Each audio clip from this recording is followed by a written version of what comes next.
Ang Bombo Radio Philippines, fully digitalized, numero 1 sa balita, komentaryo, drama at serbisyo publiko. Bombo Radio Philippines. Bombo Radio Philippines. Ang inyong number 1 at most trusted radio network in the country. Paradyo Bombo! Oras sa Bombo Radio Iloilo, Philippine Standard Time, 54 minutos na nakaligad sa takna sa alas 11. Welcome sa pagpangalagad sa Bombo Hanay sa Udto diri sa DUFM Bombo Radio Iloilo flagship stations and the number 1 and most trusted radio network kinakantri ang Bombo Radio Philippines. Adlaw kita karon sa Lunes, Oktubre 23, tuig 2023. Kagkaron sa aton sining Christmas countdown. Christmas is a time for sharing, giving gifts for everyone. What matter now is 63 dias na lang kagapaskwa na. Sa gihapon ini mo lang mo ang kurman Bombo Chama Blanco Hover. Sa mga nagapanguna kagdalaguan karon nga mga balita katapos ang Electoral Board may gahom sa pagkontrol sang poll watchers sa mga presinto sunod sa COMELEC. Multiple watchers makabig nga vote buying. Sa dugang pang mga balita, si City Environment and Natural Resources Office naispatan ang isa ka tarpaulin sang nagapapili kagawad nga gintapik sa kahoy ginpagkakas ang sentro padayon sa paglibot sa syudad sa Iloilo. Sa iban pa nga mga talupang doon karon nga mga balita, Philippine Nurses Association Region 6 nagapating nga tiuna para i-update ang disciplinary measures sa kada eskwelahan. Ini kasunod man sa nangin social media post sang isa ka nurse nga naga-attend sa nagtaliwan nga pasyente nga kung saan nakabutang sa iya siniyang caption dito, ha ha ha, no? RIP. No, ti magamo sina sa aton sino makabumbok kung magtaliwan ganing isa iya ka individual may pamilya ina siya nga nagakalisod pero ti abutuya nga ginpost sang isa ka nurse. Sa dugang pa nga mga balita sa aton sining mga kabombo, ang Iloilo Provincial Government ginaduso ang 5.132 billion pesos nga budget para sa 2024. Muni madalakuan ang mga balita, issues kay impormasyon na may sentro karon sa aton sining pagpangalagad sa gihapon diri sa palatuntunan na Bombo Hanay Saudo. Sa mga kabombo naton, padayon lang kamo sa paghulog karon sa inyo sining mga entries para sa pinakabago sini nga promo sa Bombo Radio. No, mga kabombo, makaumpisa na kamo sa paghulog sa inyo sining mga entries para sa week number 1 sa 1-2 Panalo Part 22 promo sa Bombo Radio kag Star FM. Araw-araw bali-bali pa premyo na, may cash pa. May kabugusan sining 6.5 million pesos nga cash siyahan in total prizes nationwide. Ang nagahulat sa mga maswerte nga winners para makapasakop magbakal sa mga kinahanglanon sining proof of purchase sa aton mga sponsors sa mga supermarket, groceries kag sari-sari stores malapit sa inyo sining lugar. Magabaton kami sa inyo sining mga entries para sa week number 1. Umpisa subong adlaw tubtob sa Biyernes, adlaw sa Biyernes sa Oktubre 27 tuig 2023. I-announce ang daily winners sumugod Oktubre 30. No, Oktubre 30 bisan eleksyon niya managtag kita dinhi kwarta, hindi niya vote buying kag sigurado giniya nga makakwarta kamo pananglitan mapisan lang kamo sa pagtipon sa mga entries sa aton sinikaron nga mga kabombo. Rundown kita, yari ang mga proof of purchase nga dapat tipunon. Sunsilk shampoo with the best ever Sunsilk with active infusion. Walang makakapigil sa all-day smooth and fragrant hair na may bangong nakakakilig. Now with our new best ever fragrance, Cream Silk Conditioner Shampoo lang, kulang sa vitamins. Mag-Cream Silk araw-araw for hair that is boosted for more. Winner sa aton sining mga kabombo, winner dishwashing. Basta bilis tanggal sebo, i-winner dishwashing mo. Orocan, maayos ang buhay. Kag Art Florete Pawn Shop and Jewelry, your diamond and pearl house. Kung ano pagiring iban sini nga mga impormasyon patpato naton ina sa paday nga pagpalayag sa Bombo Hanay sa Udto pagkatapos ang Bombo Network News. Mas amigawan bala sa Hapon makabaton sa mga mensahe o kung mga nagahambal nga nagdaog kamo sang dako nga kantidad apisar wala naman kamo sang may ginintrahan nga naman yung raffle. Kung huo ang imo sabat, ignore na lang ina nga mensahe kag hindi na paghatagan pa sang kahigayonan nga maengganyo kamo kag mahulog sa ila nga pagpanunto. Ini ang modus sa mga kawatan nga kung kamo ang mahulog sa ila malain nga plano, amo na ina ang pagkuha nila sang inyo nga mga personal nga impormasyon. Apang hindi magkabalaka bangod mayara sang layi nga nagabulig sa mga biktima sang financial scam. Isa ka man bala sa mahilig magsuksok sang skinny jeans? Marami ini nga isuksok bagod nagahuro magi ng kanami sang legs ng isa katawo. Sunog kay Dr. Hillary Jones, 10 brand ambassador sa Texas, may dako man nga epekto sa lawas ng lalaki ang pagsuksok sang skinny jeans. Iyaring pila kamalain nga epekto sa pagsuksok sang skinny jeans. Makatugas ang permanenteng muscle damage. Mas maayos sa eksperto nga maggamit sang cotton fabrics agud mangin komportable kag magkalikaw sa hindi maayong epekto sa lawas sang skinny jeans. Paano bala mahibaluan ang isa ka impormasyon nga nagapatalang? O kun sala? Una, i-check gid ang source. Kung sa diin inihalin, kung ang impormasyon halin sa reputable news outlet, makit-an ini sa ilang website. Ikaduha, i-check ang petsa sang gin-publish ang impormasyon kung ang article. Ikatatlo, i-check ang detalye sang impormasyon. Basta hagid ang bugos nga istorya bangod posible nga ang detalye ang malayo katama sa nakabutang sa headlines. Mag-fact check. Kon kaisa, bangod sa imong nga kaakig, stress kag disappointment sa kabuhi, nagadesisyon kamo nga wala ninyo ginapalibugan kag ginapadalman. Gani likawi nga maghimo sang desisyon kon ikaw ang akig. Hatagi sang oras ang imong nga kaugalingon, bangod ang imong nga first idea ang hindi mo man kon kaisa makabig nga best idea. Makabulig man nga Ito ang Bombo Radio Philippines. Fully digitalized. Numero 1 sa balita, komentaryo, drama at serbisyo publiko. Bombo Radio Philippines. Bombo Radio Philippines. Ang inyong number 1 at most trusted radio network in the country. Sa Radyo Bombo! Magandang tanghali Pilipinas, anumang oras sa buong mundo. Narito na ang Bombo Network News Noontime Edition. Ngayon po ay araw ng Lunes, Oktubre 23, taong 2023 at mga kabombo ka Star Nation, sa ating pong Christmas countdown, 63 days to go bago ang araw ng Pasko. Sa ulo ng ating mga balita, halos 400 na mga lugar idiniklara ng Commission on Elections bilang election hotspot area. Ito namang 7,000 mga kandidato para sa Barangayan Sangguniang Kabataan Elections inisyuhan ng show cause orders dahil sa pagkakasangkot sa premature campaigning. Ito naman hong maagang pagbabantay sa biggest cemetery sa bansa, maagang pinaigting ng Manila Police District. Habang itong ikatlong batch ng overseas Filipino worker na apektado ng kaguluhan sa Israel, nakatakdang dumating sa bansa ngayong araw. Ito naman hong senador umaasa na magkakaroon ng remedyo sa pagpapatupad ho nitong anti-hazing law. At sa ating pong international news, abangan mamaya ang pag-atake sa Israel mas tumitindi pa sa gitna ng pagdating ng mga Ajax mula sa Estados Unidos. At sa ating balitang pampalakasan, si Grizzlies big man Steven Adams hindi makakapaglaro sa kabuuan ng 2023-2024 National Basketball Association season. At live, nationwide via satellite, dumako na tayo sa detalye ng ating mga balita. The Vote 2023. Abangan ang coverage ng Bombo Radio at Star FM sa Oktubre 30. Ang pagpili ng mga bagong opisyal sa barangay at sangguniang kabataan. The Vote 2023.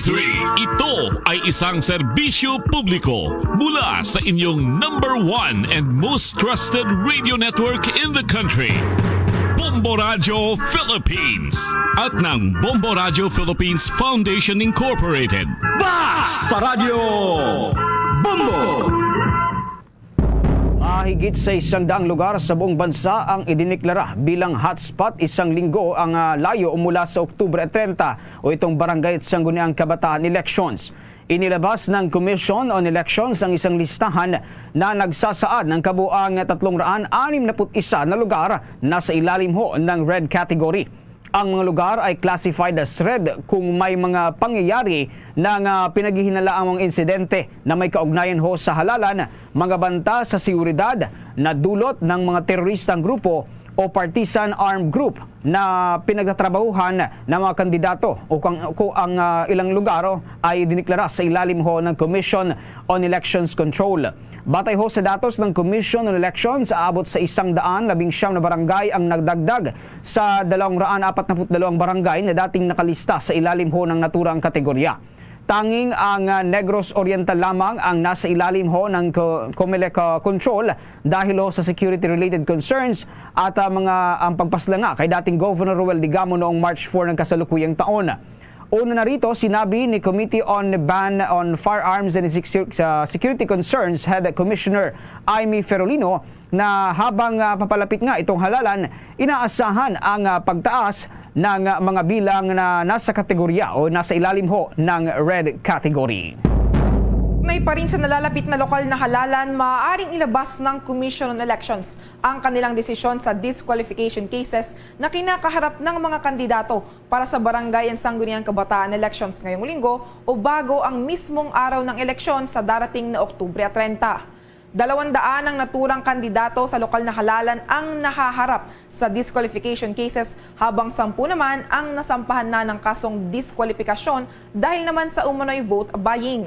Inisyuhan naman ng show cause orders ng poll body ang nasa 341 mga kandidato dahil naman ito sa pagpapaskil sa hindi akma sa tuntunan ng Commission on Elections. Nagpaalala naman ang COMELEC na mahigpit na ipinagbabawal ang pangangampanya sa darating na ika-29 ng Oktubre at sa mismong araw ng halalan. Samantala, pinatitiyak ni Ana Kalusugan Party List Representative Ray Reyes sa mga incumbent barangay officials na hindi dapat maapektuhan itong pagbibigay ng medical and social services sa kanilang mga constituent kahit abala ang mga ito sa pangangampanya para ho sa nalalapit na barangay at Sangguniang Kabataan Elections 2023. Ayon sa kongresista, hindi pa nagtatapos ang trabaho ng mga incumbent barangay officials kaya hindi pwedeng baliwalain ang pagbibigay ng mga serbisyo sa kanilang mga nasasakupan. Dagdag pa ni Reyes, napakahalaga ng mga programa sa mga barangay lalo na ang health services at hindi dapat maging hadlang ang pangangampanya sa pagbibigay ng karampatang serbisyo para sa ating mga kababayan. Siniguro naman ni Reyes na patuloy nitong isusulong itong pagpasanga sa House Bill number 1829 na layong i-empower ang mga barangay health workers at mabigyan sila ng dagdag ni health benefits, compensation at mga incentive. Sinabi ng mambabatas, ang nasabing panukala ay layong makainganyo ng mga health workers na maglingkod sa ating mga komunidad. Binigyan din rin ni Reyes na hindi matatawaran ang mga serbisyo ng mga barangay health workers at bubang mahalaga ng kanilang ginagawang trabaho, lalong-lalo na sa mga barangay na malalayo pa sa mga ospital. Samantala, inilunsad ng Ana Kalusugan ang kanilang libreng flu at anti-pneumonia vaccination drive na isinagawa naman sa Bawan, Batangas. Nakatakda din gawin ang vaccination drive sa Bulacan at Antique. Sa iba pa nating pangunahing mga balita, nag-deploy na rin ang mga tauhan ng Philippine Army sa Bangsamoro Autonomous Region in Muslim Mindanao para naman sa pagpapatupad ng seguridad sa darating na barangay and Sangguniang Kabataan Elections sa darating huyan na Oktubre at 30 ng taong kasalukuyan. Ang naturang kasundaluhan ay nagmula sa iba't ibang unit ng Philippine Army sa Luzon at Mindanao na ipinakalat sa naturang lalawigan bilang bahagi ng mandato ng pamahalaan na magbigay ng seguridad sa mga Commission on Elections personnel, gayon din sa mga poll deputies at iba pang mga government personnel performing election-related duties. Kaugnay nga nito ay bukod dito inatasan din ng mga tropa na tiyakin ang availability ng mga transportation assets, pati na ang mga communication assets at iba pang mga kagamitan na maaaring magamit ng komisyon sa naturang mga aktibidad na may kaugnayan sa darating na halalan. Kaugnay niyan, kung maaalala, una nang binigyang diin ni Philippine Army Commanding General Lieutenant General Roy Galido ang kahalagahan ng mga responsibilidad ng tropa ng mga militar sa nalalapit na halalan. Bukod pa dito, ay nagbigay din siya ng direktiba sa mga kasundaluhan na paigtingin pa ang security efforts katuwang ang Philippine National Police at iba pang security forces ng ating pamahalaan. Sa pagpapatuloy pa rin ng ating mga balita sa oras na ito, pinaalalahanan ng Civil Service Commission ang nasa 1.9 milyong empleyado ng gobyerno sa buong bansa na iwasang makilahok sa anumang aktibidades ng mga kandidato sa darating na halalan ng 2023 barangay at sangguniang kabataan habang nagsasagawa ang mga ito ng pangangampanya sa pagitan ng Oktubre 19 hanggang 28 ng kasalukuyang taon. Ayon kay Civil Service Commission Chairperson Carlo Nograles, naiintindihan niya ang kahalagahan na makiisa sa halalan para maisulong ang pagbabago sa pagbibigay serbisyo publiko. Pinayuhan ni Nograles ang mga government workers na huwag makisawsaw sa isyu ng politika nang sa gayon mapanatili ang integridad at neutrality sa public service. Binigyan diin ni Nograles na batay sa 1987 Constitution, ipinag-utos dito na walang opisyal o empleyado sa serbisyong sibil ang makisangkot direkta o hindi direkta sa mga gawaing ito. Ang parehong pagbabawal ay matatagpuan sa the Civil Service Commission Commission on Election Joint Circular No. 1 Series of 2016 na ipinahayag noong Marso 29 taong 2016.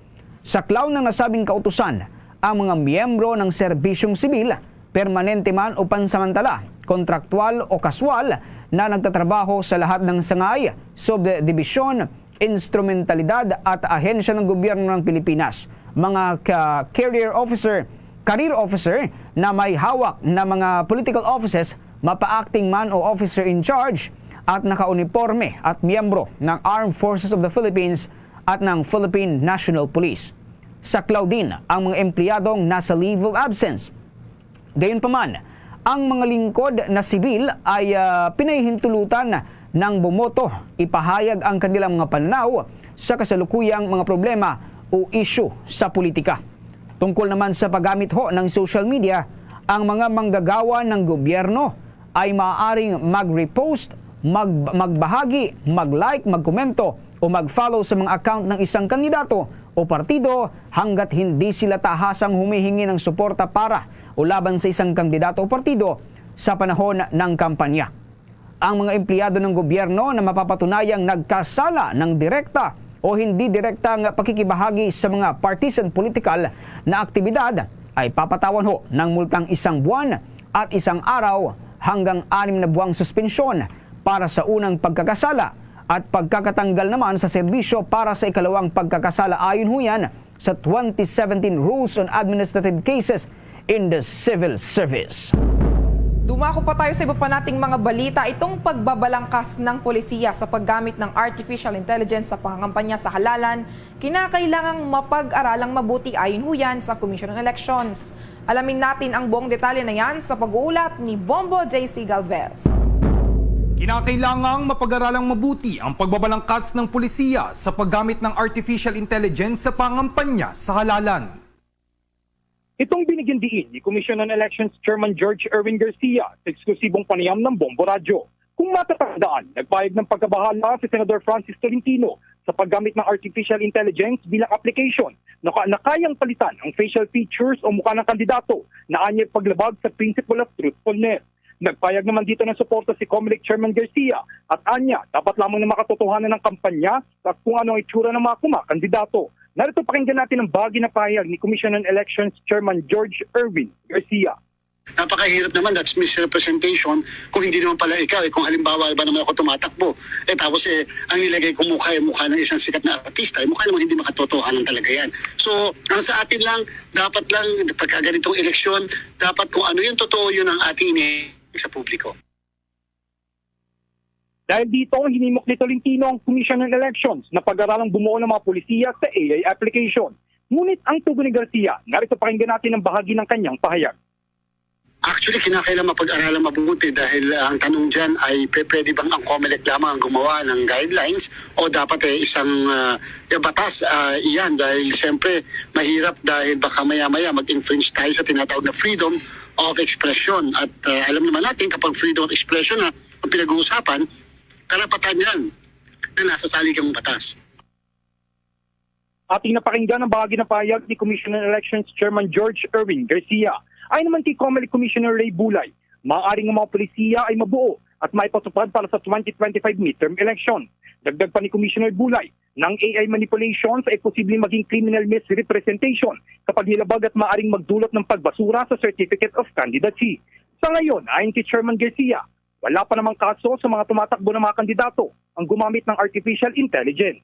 Samantala, Bombo Victor ay katatapos lang din ng simultaneous multi-agency stand-off and turnover ceremony ng iba't ibang ahensya ng gobyerno. Ito'y para sa paghahanda sa papalapit sa Barangay Sangguniang Kabataan elections ngayong taon. Ito'y ginanap dito, Bombo Victor, sa Philippine National Police National Headquarters sa Camp Crame dito sa Quezon City. Ito'y bilang paghahanda nga sa nalalapit na halalan. Pinangunahan nito ng mga matataas opisyal ng gobyerno, kabilang na sina Philippine National Police Chief Police General Benjamin Acorde Jr., Commission on Elections Chairman George Erwin Garcia at representative mula naman sa Department of Education. Tinitiyak naman ni COMELEC Chairman George Erwin Garcia maging na ilan pang opisyal ang maayos at matiwasay na halalan ngayong taon. Para sa Bombo Network News, ako si Bombo JC Galvez nag-uulat para sa number 1 and most trusted radio network in the country, Bombo Radio Philippines, Basta Radio, Bombo! 13 minutos makalipas ang alas 12 ng tanghali. Sa pagpapatuloy pa rin ho ng mga balita sa oras na ito, iniyak ng Manila Police District na maaga silang magpapakalat ng mga tauhan sa mga sementeryo na sakop ho ng lungsod ng Maynila, partikular na ho dyan sa malalaking sementeryo. Sa Manila kasi matatagpuan itong pinakamalaking sementeryo na may lawak na 54 na hektarya. Maliban dito, babantayan din ng pulisya ang port area at bagsakan na mga binibentang bulaklak. Ayon kay Police Colonel Thomas Ibay ng Manila Police District, nasa 450 ang kaniyang itinalaga na sa loob na at labas ng Manila North Cemetery. Nasa 350 pulis naman ang ipapakalat sa Manila South Cemetery kung saan magsisimula na sila sa darating na weekend. Gate pa ng opisyal, matapos ang Barangay at Sangguniang Kabataan elections, mas maraming mga pulis pa ang i-deploy sa mga sementeryo habang katuwang ang force multipliers tulad ng mga tanod at puwersa ng Metro Manila Development Authority. Bukod dito, may mga pulis ding iikot sa kada barangay sa Maynila para magbantay sa mga komunidad, lalo na't ang iba ay uuwi ng probinsya sa panahon ng halalan at All Souls Day habang nakatutok din sila sa papasyalan tulad ng Luneta, Intramuros at Manila Bay. Dumako pa tayo sa karagdagan pa nating mga balita, hindi naman bababa sa 1,400 na Metropolitan Manila Development Authority enforcers ang ipapakalat sa darating na All Saints at All Souls Day. Sinabi ni Acting Chairman Metropolitan Manila Development Authority Chairman Romando Artes na magpapatupad ang kanilang ahensya ng No Leave, No Absent policy para matiyak ang presensya ng mga enforcers sa lansangan. Ang nasabing hakbang ay para na rin sa nalalapit na halalan at pati na ang All Souls at All Saints Day sa darating na Nobyembre 1 at 2. Dahil idineklara ang Oktubre 30 bilang special non-working day para sa halalan ng Barangay at Sangguniang Kabataan elections, magkakaroon ng 3-day weekend mula Oktubre 28 hanggang 30. Upang mapahusay ang kaligtasan ng publiko at pamamahala sa trapiko, sinabi rin ni Artes na magkakaroon ng extension ng oras ng deployment hanggang hating gabi. Binigyang diin niya na magkakaroon ng mahigpit na inspeksyon sa mga bus terminals kung saan kasama ang random drug testing na gagawin katuwang ang Philippine Drug Enforcement Agency. At kaugnay nga niyan, binigyan diin ng Metropolitan Manila Development Chairman ang pangangailangang pagbutihin ang sistema ng pampublikong transportasyon upang mapahusay na ma-accommodate ang pagdagsa ng mga pasahero tuwing holiday season. Samantala, nanawagan ang ilang Muslim community sa Cagayan de Oro na wakasan na ang gera sa pagitan ng Israel at militanteng Hamas upang maiwasan na hindi madamay ang mga inosenteng sibilyan. Nagsagawa ito ng Solidarity Walk for Palestine, a Walk for Peace na pinangunahan mismo ng Muslim Youth Council ng Cagayan de Oro. Ang naturang programa ay nagsimula alas 6 ng umaga sa Rodelsa Circle at nagtapos sa Amphitheater sa Divisoria. Bit-bit na mga lumahok ang ilang karatula na may nakasulat na From the River to the Sea, Palestine will be free. I stand with Palestine at Palestine Lives Matter at iba pa. Ayon kay Muslim Youth Council Cagayan de Oro Chair Abdul Kair Kasidar, ang panalangin ang isa sa matibay na sandata para sa mga Muslim student na nagnanais na matapos na ang alitan sa pagitan ng Israel at Hamas. Nagpasalamat naman ang naturang grupo sa lokal na pamahalaan at Cagayan de Oro City Police Office dahil sa kanilang suporta na ipinamalas sa naturang aktibidad. Samantala, nakatakdang umuwi dito sa ating bansa ngayong araw ang ikatlong batch ng mga overseas Filipino workers na naapektuhan mula sa mga sigalot sa Israel. Ayon nga sa Department of Migrant Workers, kabuang 25 mga overseas Filipino workers ang bubuo sa ikatlong batch na pawang naghayag ng kanilang pagnanais na makabalik sa Pilipinas dahil nga sa naturang kaguluhan. Ang mga ito ay sasakay sa Etihad Airways Flight EY424 at nakatakdang lumapag naman sa Ninoy Aquino International Airport o NAIA Terminal 3. Inaasahang bago mag-alas 4 ng hapon ay narito na sila sa Pilipinas. Nakatakda naman silang salubungin ng mga opisyal at kinatawan ng Department of Migrant Workers, pati na rin ang Overseas Workers Welfare Administration o OWA, pati na ang Department of Foreign Affairs. Sa kasalukuyan mga kabombo at Castor Nation, mayroon ng 34 na mga OFW repatriates ang nakabalik sa Pilipinas simula nang sumiklab ang kaguluhan sa bansang Israel dulot ng naunang pag-atake ng grupong Hamas. Una na ring tiniyak ng pamahalaan na nakahanda ang mga tulong na ipagkakaloob sa lahat ng mga overseas Filipino workers na nais umuwi dito sa ating bansa. Treat yourself to Chownu's favorite snack that makes him so kilig. Dunkin' K-Bun. There's nothing like this warm, cream cheesy, garlicky treat that's both yummy and nakakakilig. Nothing like Dunkin' K-Bun. Pasalubong ng bayan. 19 na minuto makalipas ang alas 12 ng tanghali. Umaasa si Senador Francis Tolentino na magkakaroon ng remedyo sa batas para matugunan ang mga gap o agwat sa pananagutan ng mga paaralan lalo pat sila ang itinuturing na ikalawang magulang ng mga estudyante. Ang pahayag ni Tolentino ay may kaugnayan pa rin sa pagkakasawi nga ng criminal student na si Aldrin Bravante matapos sumailalim sa initiation rites ng Tau Gamma Fraternity. Dahil dito, pinatataasan din ng senador ang pananagutan ng mga paaralan kapag may kapabayaan sa pagpapatupad ng anti-hazing law. Nasita rin ng senador ang kakulangan ay pagbigay alam sa mga barangay ang isa sa gawang initiation rites ng fraternity sa kanilang lugar na nasasakupan. Sa batas, inihayag ng Chairman ng Committee on Justice and Human Rights na kailangang maipaalam sa nakakasakop na barangay na mayroong hazing na gagawin at ito ay hindi aniya nangyari sa Quezon City kung saan naganap ang krimen. Paalala pa ni Tolentino na bahagi ng mandato ng mga barangay at subaybayan ang mga nangyayari sa kanilang nasasakupan. Kumuha naman tayo ng update doon sa rotation and resupply mission ng militar sa BRP Sierra Madre doon sa Ayungin Shoal na hindi lubusang naging matagumpay matapos ang isinagawang pagharang at pamamangga ng China sa barko ng Pilipinas. May pag-uulat at update tukol dyan si Bombo Marlene Padiernos. Hindi lubusang naging matagumpay ang pinakahuling isinagawang rotation and resupply mission ng militar sa BRP Sierra Madre sa bahagi ng Ayungin Shoal.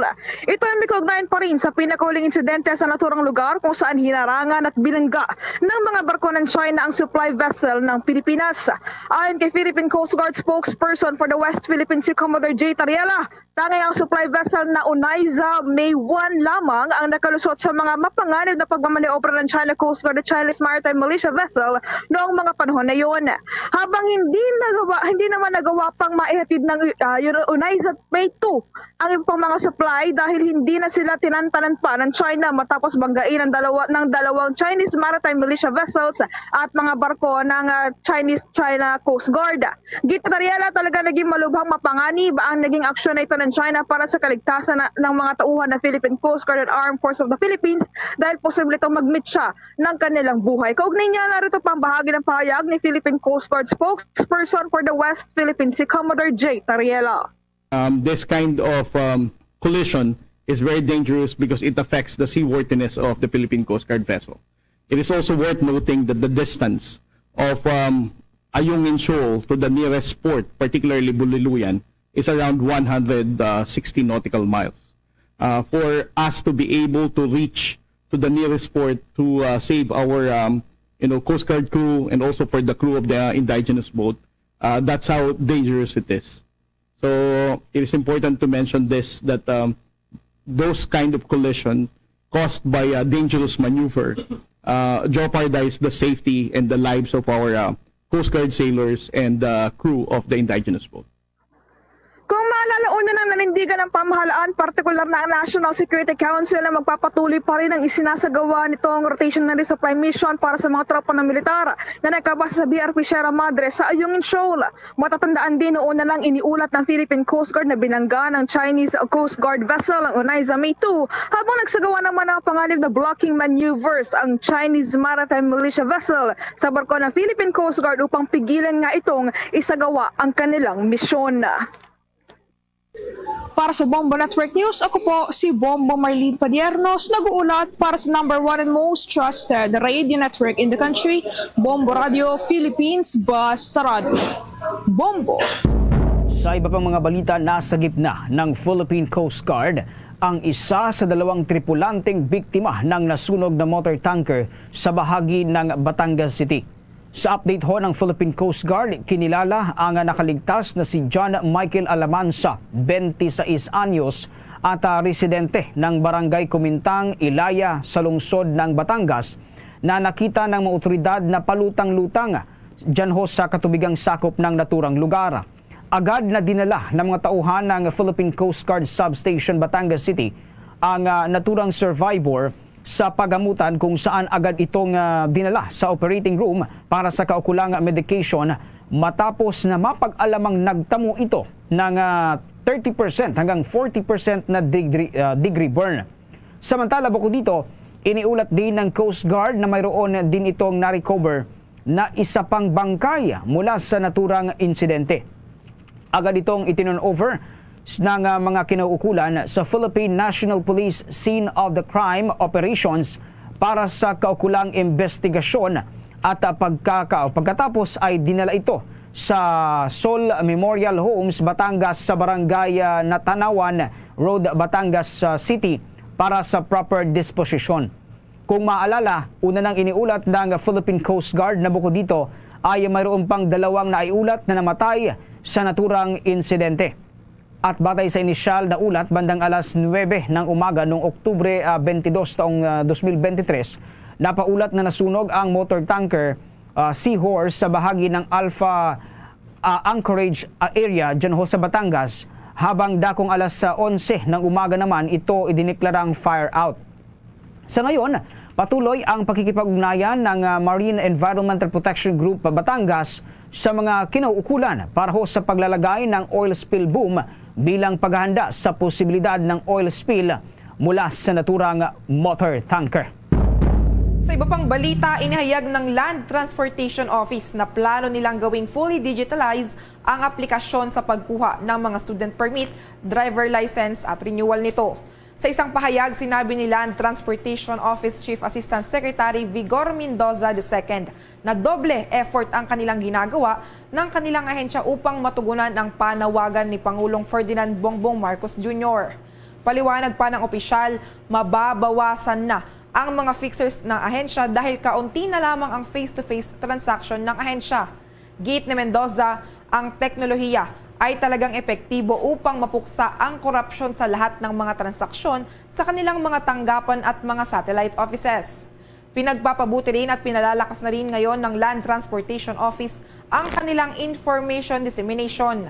Layunin nitong mahikayat ang mga motorista na tangkilikin ang mga online transactions sa registration at renewal ng mga motor vehicle registration. Paliwanag pa nito, na nasa proseso na ang Land Transportation Office sa pag-integrate ng bagong IT system na lumang sistema upang masigurong hindi makakaaberya o magkakaroon ng technical glitches.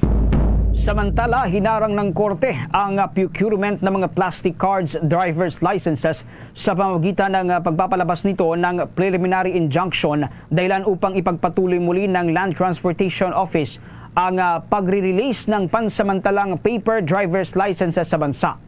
Ayon kay Land Transportation Office Chief Assistant Secretary Vigor Mendoza, ang issuance ng naturang kautusan ng korte ay magpapatigil sa delivery ng mga plastic card driver's license. Kung maalala, kinwestiyon ho ng natalong bidder na All Cards Incorporated ang procurement contract award na ibinigay sa Banner Plastic Card Incorporated na nagsumiti ho ng 219 million pesos bid kasama na ang taxes para sa procurement ng license cards. Mas mataas kasi ito sa kanilang bid na 177 million pesos. Kung maalala na disqualified nga itong All Cards Incorporated dahil sa mga naitala nitong delay sa kanilang mga proyekto sa Bangko Sentral ng Pilipinas at iba pang ahensya ng gobyerno. Sinabi ni Mendoza kung magkakabisa itong injunction, matutugunan lamang ng Land Transportation Office ang mga backlogs para sa nagdaang buwan na Abril ngayong taon. Ang isang solusyong tinitingnan ng ahensya ay ang pagsisimula ng proseso ng pagbid ng mas maaga para sa humigit kumulang 4.4 hanggang 5 milyong card na naka-schedule para sa procurement sa taong 2024. Umaasa naman ng isang opisyal ng Department of Agriculture na aabot sa 20 milyong metrikong tonelada ang magiging produksyon ng palay ngayong taon sa kabilahuyan ng El Nino phenomenon na kinakaharap ng ating bansa. Ito ang magiging pinakamataas na produksyon ng palay kung makakamit dahil na rin sa magandang kondisyon ng ani ngayong taon. Ayon nga kay Agriculture Undersecretary Leocadio Sebastian na kung ipagpalagay ang parehong produksyon o production scenario, naniniwala pa rin ang kanilang ahensya na posibleng malagpasan ngayong taon ang produksyon ng palay noong taong 2022 dahil sa mataas ang ani ng palay ngayong buwan. Paliwanag pa ni Sebastian, naging maayos ang kasalukuyang harvest season dahil na rin walang malalakas na bagyo ang tumama sa bansa at pawang mga malalakas na pag-ulan at pest outbreak sa ilang lugar lamang. Sinabi rin ito sa mga kawani ng mga media na nagpapatuloy pa rin ang kanilang ginagawang assessment sa naging epekto ng bagyong Egay sa sektor ng agrikultura, partikular na sa bigas. Naitala ng Department of Agriculture na aabot sa 4.66 bilyon na pagkalugi sa sektor ng agrikultura dahil sa pinagsamang epekto ng Bagyong Egay at Bagyong Falcon na lumusaw naman sa 1.79 billion pesos na halaga ng bigas. Ito ay katumbas ng 40% na kabuuang pagkalugi sa sektor ng agrikultura sa ating bansa. Upang ma-maximize ang produksyon ng palay, ang Department of Agriculture ay nakipag-ugnayan na sa National Irrigation Administration upang pag-aralan ang pagsasaayos ng panahon ng pagtatanim bilang bahagi ng malaking reforma sa sektor ng palay. Dagdag pa dito, umabot sa 9.03 metric tons ang output ng palay noong unang semestre ng taong 2023 na kung saan tumaas ng 3.4% mula sa 8.7 milyon na metric tons sa parehong panahon noong nakaraang taon batay huyan sa datos ng Philippine Statistics Authority. Ang produksyon nito o sa buwan ng Enero hanggang buwan ng Hunyo ay kumakatawan naman sa 45.7% ng 19.76 milyong metrikong tonelada ng output na naitala noong nakaraang taon. Gayunpaman, ang produksyon noong nakaraang taon ay nasa mas mababa kaysa sa record high na 19.96 million metric tons na naitala noong taong 2021. Una nang sinabi ni Sebastian na ang inisyal na inaaning palay ay nagmula sa probinsya ng Isabela, Nueva Ecija at sa North Cotabato. Samantala, inanunsyo ng Department of Agriculture na magiging stable ho itong supply ng bigas sa ating bansa sa holidays at hanggang sa unang quarter ng taong 2024. Ayon kay Department of Agriculture spokesman Arnel De Mesa, ito ay kasunod ng patuloy na harvest season at mga nakaraang import ng bigas. Binanggit niya na ang presyo ay bumaba sa humigit kumulang 41 hanggang 45 kada kilo na para sa well-milled rice at bumaba sa 38 piso hanggang 39 na piso kada kilo para sa regular milled rice sa ilang mga lalawigan sa ating bansa. Sinabi ni De Mesa na ang kasulukuyang farm gate prices na itinakda ng National Food Authority na nasa pagitan ng 22.50 centavos kada kilo para sa dry palay at humigit kumulang 18 pesos para naman sa basang palay ay makabubuti sa mga magsasaka. Aniya, natutuwa ang mga magsasaka na nabibili ang kanilang bigas sa mas mataas na presyo. Tungkol naman sa buffer stock, sinabi ni De Mesa na ang bansa ay mayroong 74 na araw na sa National Stock Inventory nito kasunod ng malakas na panahon ng ani ngayong buwan at halos sa 2.8 milyong metrikong tonelada ng bigas na inangkat sa unang kalahati ng taon. Una na rito, muling iginiit ni De Mesa na hindi na kailangan muling ipatupad ang rice price ceiling sa bigas dito sa ating bansa. Kumuha pa tayo ng mga balita mula sa ating kasamahan, itong food stamp program. Target tulungan ng 1 milyong pamilyang mahihirap at ang 3,000 pamilya naman makikinabang sa nasabing program o pilot testing ng Department of Social Welfare and Development. May mga nakalap na impormasyon ukol dyan si Bombo Kelly Cordero. Inihayag ng Department of Social Welfare and Development na target ng food stamp program ang aabot sa 1 milyong mahihirap na pamilya na kumikita ng mababa sa 8,000 piso sa isang buwan. Ayon kay Department of Social Welfare Undersecretary Eduardo Punay, ang food stamp program ay tatagal hanggang taong 2027 at mangangailangan ito ng tinatayang budget na 40 billion pesos. Sa ilalim ng programa, ang naturang ahensya ay magbibigay ng Electronic Benefit Transfer o EBT cards na lalagyan ng food credits na nagkakahalaga ng 3,000 pesos kada buwan para makabili ng piling listahan ng mga food commodities mula sa Department of Social Welfare and Development registered o accredited retailers. Ang food credits ay ilalaan sa mga pagkaing mayaman sa carbohydrate tulad ng bigas. Yan ay para sa 1,500 pesos. 30% naman para sa protina tulad ng karne. Para naman yan sa 900 pesos. At 20% para sa prutas, gulay, mantika, asin, gayon din sa mga pampalasa.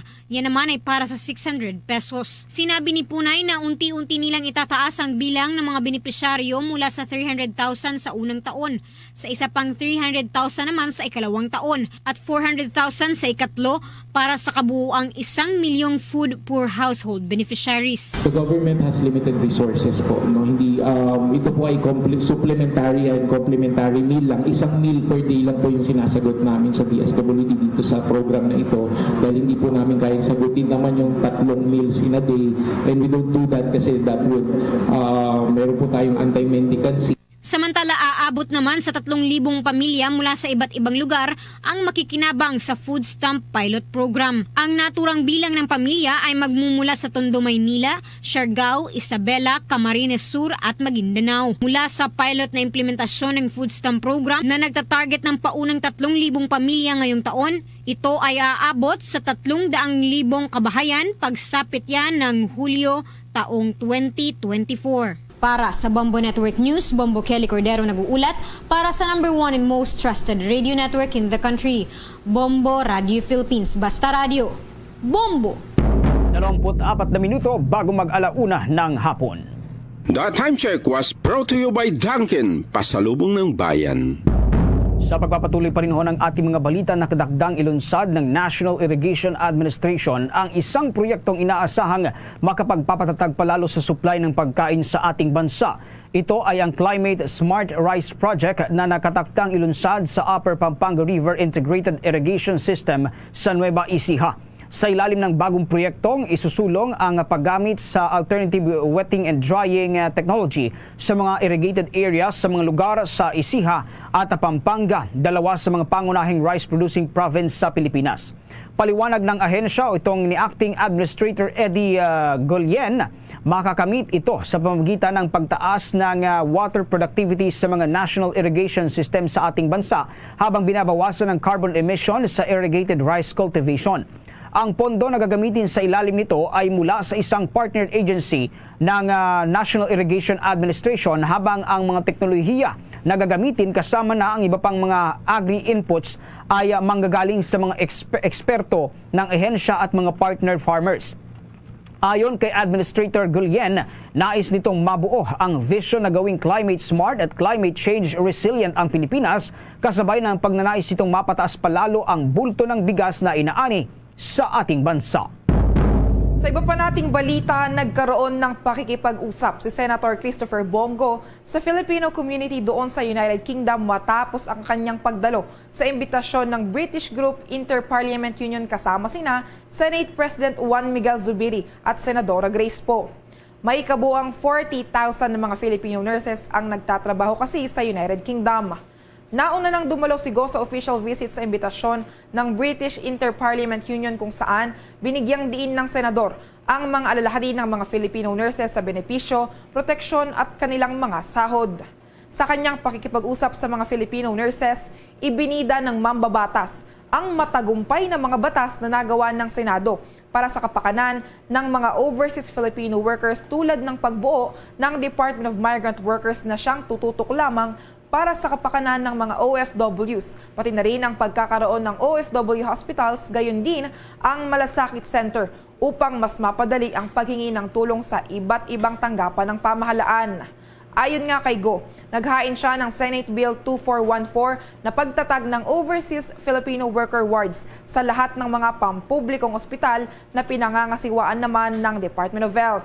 Anya, kung tuluyang maging ganap na batas ang magkakaroon ng special awards para naman lamang sa mga OFWs at sa kanilang miyembro ng kanilang pamilya. Ipinaalala naman ng mga mambabatas sa mga kababayan na nasa United Kingdom na laging bukas ang kanyang tanggapan para sa mga bagong bayani at handang magserbisyo sa abot ng kanyang makakaya. Samantala, inaasahan ngayon na mas marami pang mga kolaborasyon ang isasagawa ng Pilipinas at ang mga bansang kasapiho sa European Union sa susunod na mga panahon. Ito ay matapos ang naging pagbisita ni European Union Ambassador to the Philippines, Luc Veron, sa Armed Forces of the Philippines General Headquarters sa Camp Aguinaldo, kung saan siya ay nakipagpulong kay Armed Forces of the Philippines Chief of Staff General Romeo Browner Jr. At ayon nga sa Armed Forces of the Philippines Public Affairs Chief Lieutenant Colonel Enrico Gil Ileto, kabilang sa mga natalakay ng dalawang opisyal ay ang ilang security matters para masigurong mapoprotektahan ang interes ng bawat bansa sa rehiyon. Bukod dito ay tiniyak din ng EU Ambassador ang kanilang suporta at pagiging katuwang para makamit ng Bangsamoro Autonomous Region in Muslim Mindanao ang tuloy-tuloy na kapayapaan at pag-unlad. Samantala, dahil dito ay lubusan naman ang ipinahayag na pasasalamat ni Armed Forces of the Philippines Chief Browner ang mga naging pahayag na ito ng EU envoy. Muling pinagtibay naman ng United States ang pangako nitong ipagtatanggol ang Pilipinas sa ilalim ng kanilang Mutual Defense Treaty. Ito ay matapos sabihin ng mga opisyal ng Pilipinas na bumangga ang isang barko ng China Coast Guard sa isang resupply boat ng Pilipinas sa labas ng Ayungin Shoal. Sa isang pahayag, sinabi ng United States State Department na ang Washington ay naninindigan kasama ang mga kaalyado sa Pilipinas sa harap ng People's Republic of China Coast Guard na mapanganib at labag sa batas ang kanilang aksyon, partikular na ng maritime militia na humahadlang sa isang resupply mission ng Pilipinas, partikular na noong nakaraang Oktubre 22 o kahapon lamang. Ang Pilipinas ay nagpapanatili ng isang maliit na tauhan ng hukbong pandagat sa BRP Sierra Madre upang bantayan ang teritoryo ng ating bansa. Ito ay 105.77 nautical miles mula sa pinakamalapit na lalawigan ng Pilipinas na Palawan at bahagi ng 200 nautical miles exclusive economic zone at continental shelf ng bansa ayon sa itinatadhana sa ilalim ng isang United Nations Conventions. Sinabi ng mga opisyal ng gobyerno ng Pilipinas na nangyari ang banggaan habang ang dalawang supply boat ng Pilipinas na sinamahan ng dalawang Philippine Coast Guard vessel ay patungo sa Ayungin Shoal upang maghatid ng mga pagkain at iba pang mga supply sa outpost ng militar. Matatandaan na ilang muntik ng banggain ng mga barkong Chino at iba pang mapanganib na maniobra ng Coast Guard nito laban sa mga barkong Pilipino ay madalas na nangyayari sa regular na mga misyon ng resupply mission ng Pilipinas sa Ayungin Shoal na inaangkin ng China bilang bahagi ng kanilang teritoryo. Samantala, inihayag ng Bureau of Immigration na ang mga body camera para sa mga immigration officers na nakatalagas sa mga paliparan ay darating ho sa katapusan ng taong ito. Sinabi ni Bureau of Immigration spokesperson Dana Sandoval na ang unang batch ng mga body camera ay ipapadala sa Ninoy Aquino International Airport upang magamit sa pangalawa o secondary inspection. Ito ay nagbibigay daan sa ahensya na magsagawa ng research sa isang international traveler upang ma-verify ang impormasyon ng hindi nagdudulot ng mga pag-aantala para sa iba pang darating o papaalis na mga pasahero. Kung sakali ang magkaroon ng investigasyon o kung kailangan ng paglilinaw, madaling makikita kung ano talaga ang nangyari. Ang mga body camera ay magkakaroon ng live stream feature na maaaring malayo ang ma-access ni Bureau of Immigration Commissioner Norman Tansinco mula sa kanyang opisina sa Maynila. Nauna nang inanunsyo ng ahensya na nakataktang bumili ng 16 milyong halaga ng body cameras na maaari ding gamitin para ma-monitor din ang mga aktibidad ng mga tauhan ng Bureau of Immigration na nakatalagas sa mga international airports sa bansa. Titiyakin ng mga body camera na ang mga immigration officers ay epektibo at mananatiling nananagot sa kanilang mga aksyon bilang mga tagapagpatupad ng batas sa loob ng mga paliparan. Samantala, hinimok ng Department of Social Welfare and Development ang publiko na makiisa sa pamahalaan na protektahan ang mga nangyayaring pang-aabuso sa mga kabataan at sa mga vulnerable sectors.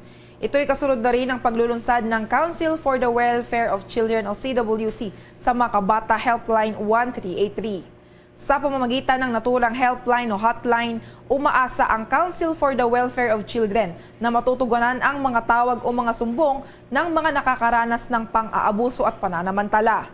Layunin ng naturang hotline na agad matugunan ang lahat ng mga sumbong matapos itong itawag o ipaalam ng mga biktima at kaanak ng mga biktima.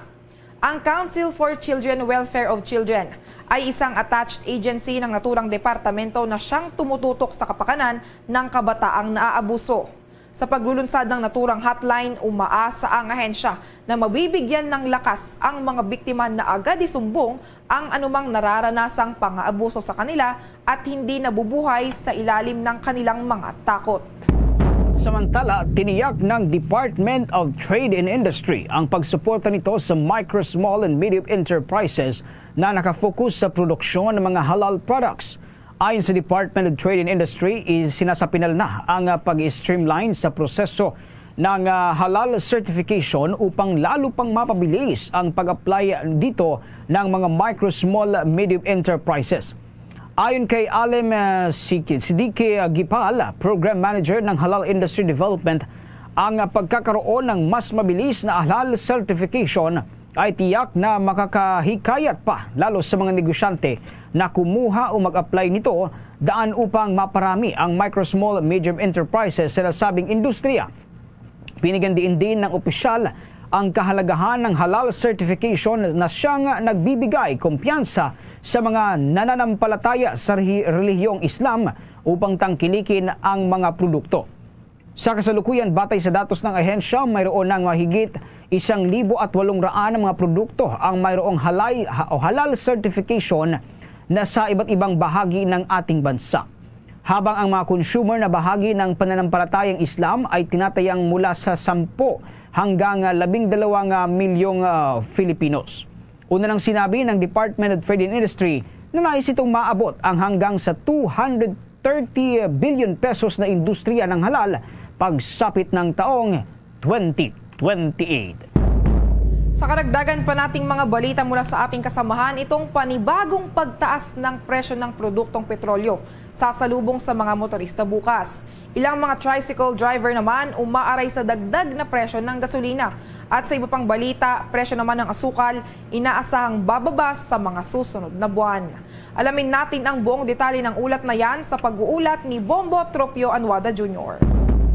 Sumalubong sa mga motorista ang balitang panibagong dagdag presyo sa produktong petrolyo na epektibo bukas. Ilang tsuper umalma pero okay lang naman daw kung tatapatan din ito ng aumento sa pamasahe. Sa ilang sunod-sunod na linggong taas presyo sa petrolyo, napapakamot ulo na lang ang mga motorista sa walang patid na dagdag pasahe. Bago pa muling tumaas ang presyo ng mga produktong petrolyo, ngayon pa lang umaaray na ang mga tricycle driver.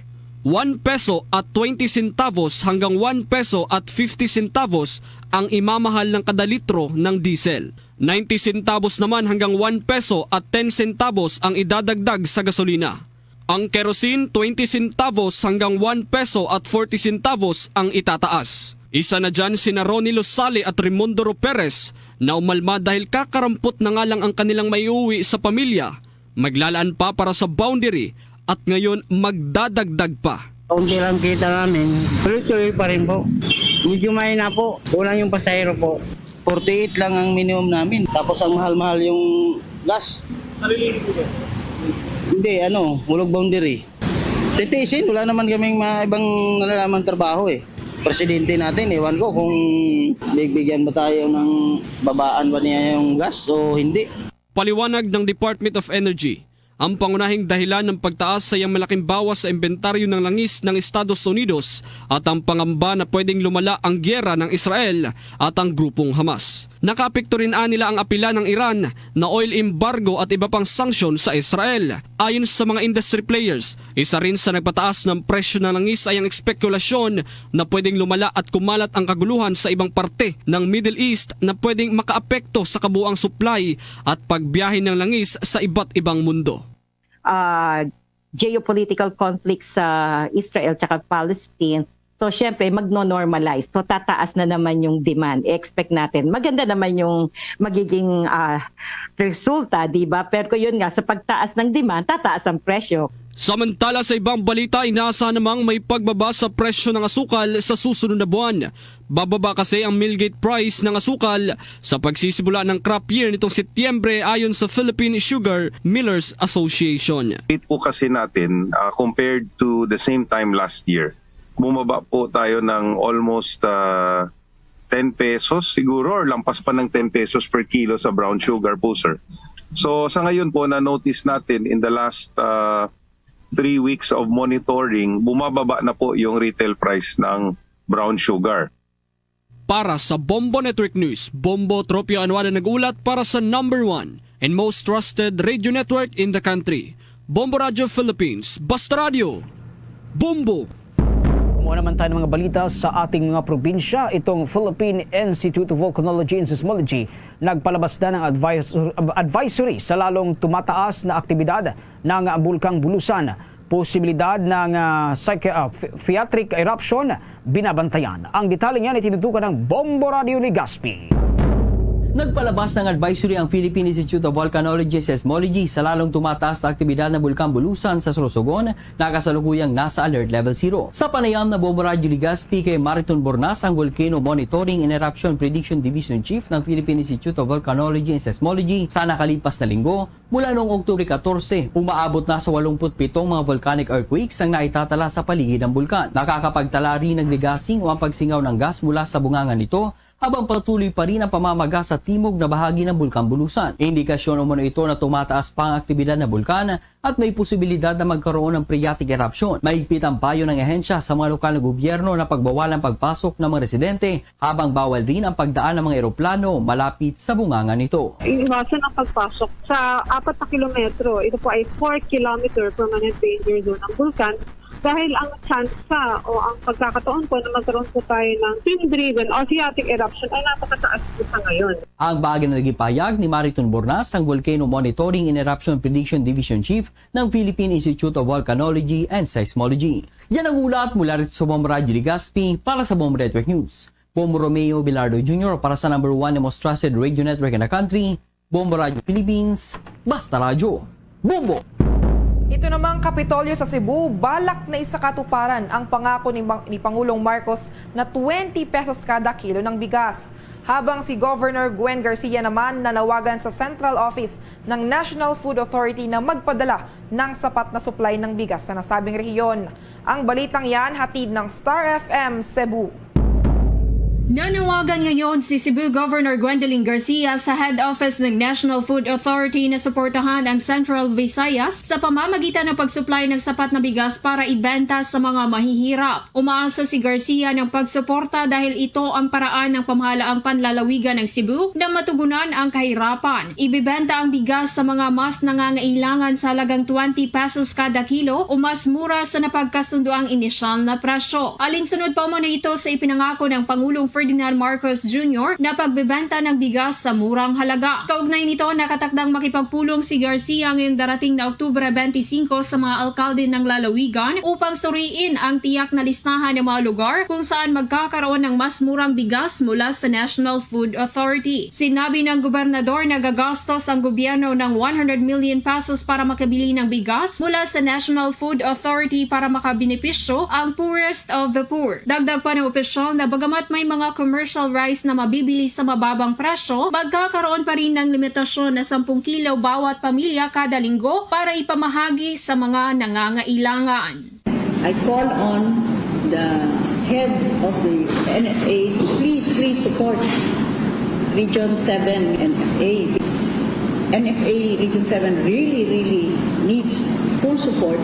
Yan ang bahagi ng pahayag ni Cebu Governor Gwendolyn Garcia. Mula rito sa lungsod ng Cebu, Star DJ Sophie Ember nagulat para sa number 1 and most trusted radio network in the country, Bombo Radio Philippines. Basta Radyo, Bombo! Ito naman hong pulis na nag-augment sa security ng Mascara Festival sa Bacolod, patay matapos bumangga sa truck. Ang detalye niya tinutukan ng Bombo Radio Bacolod.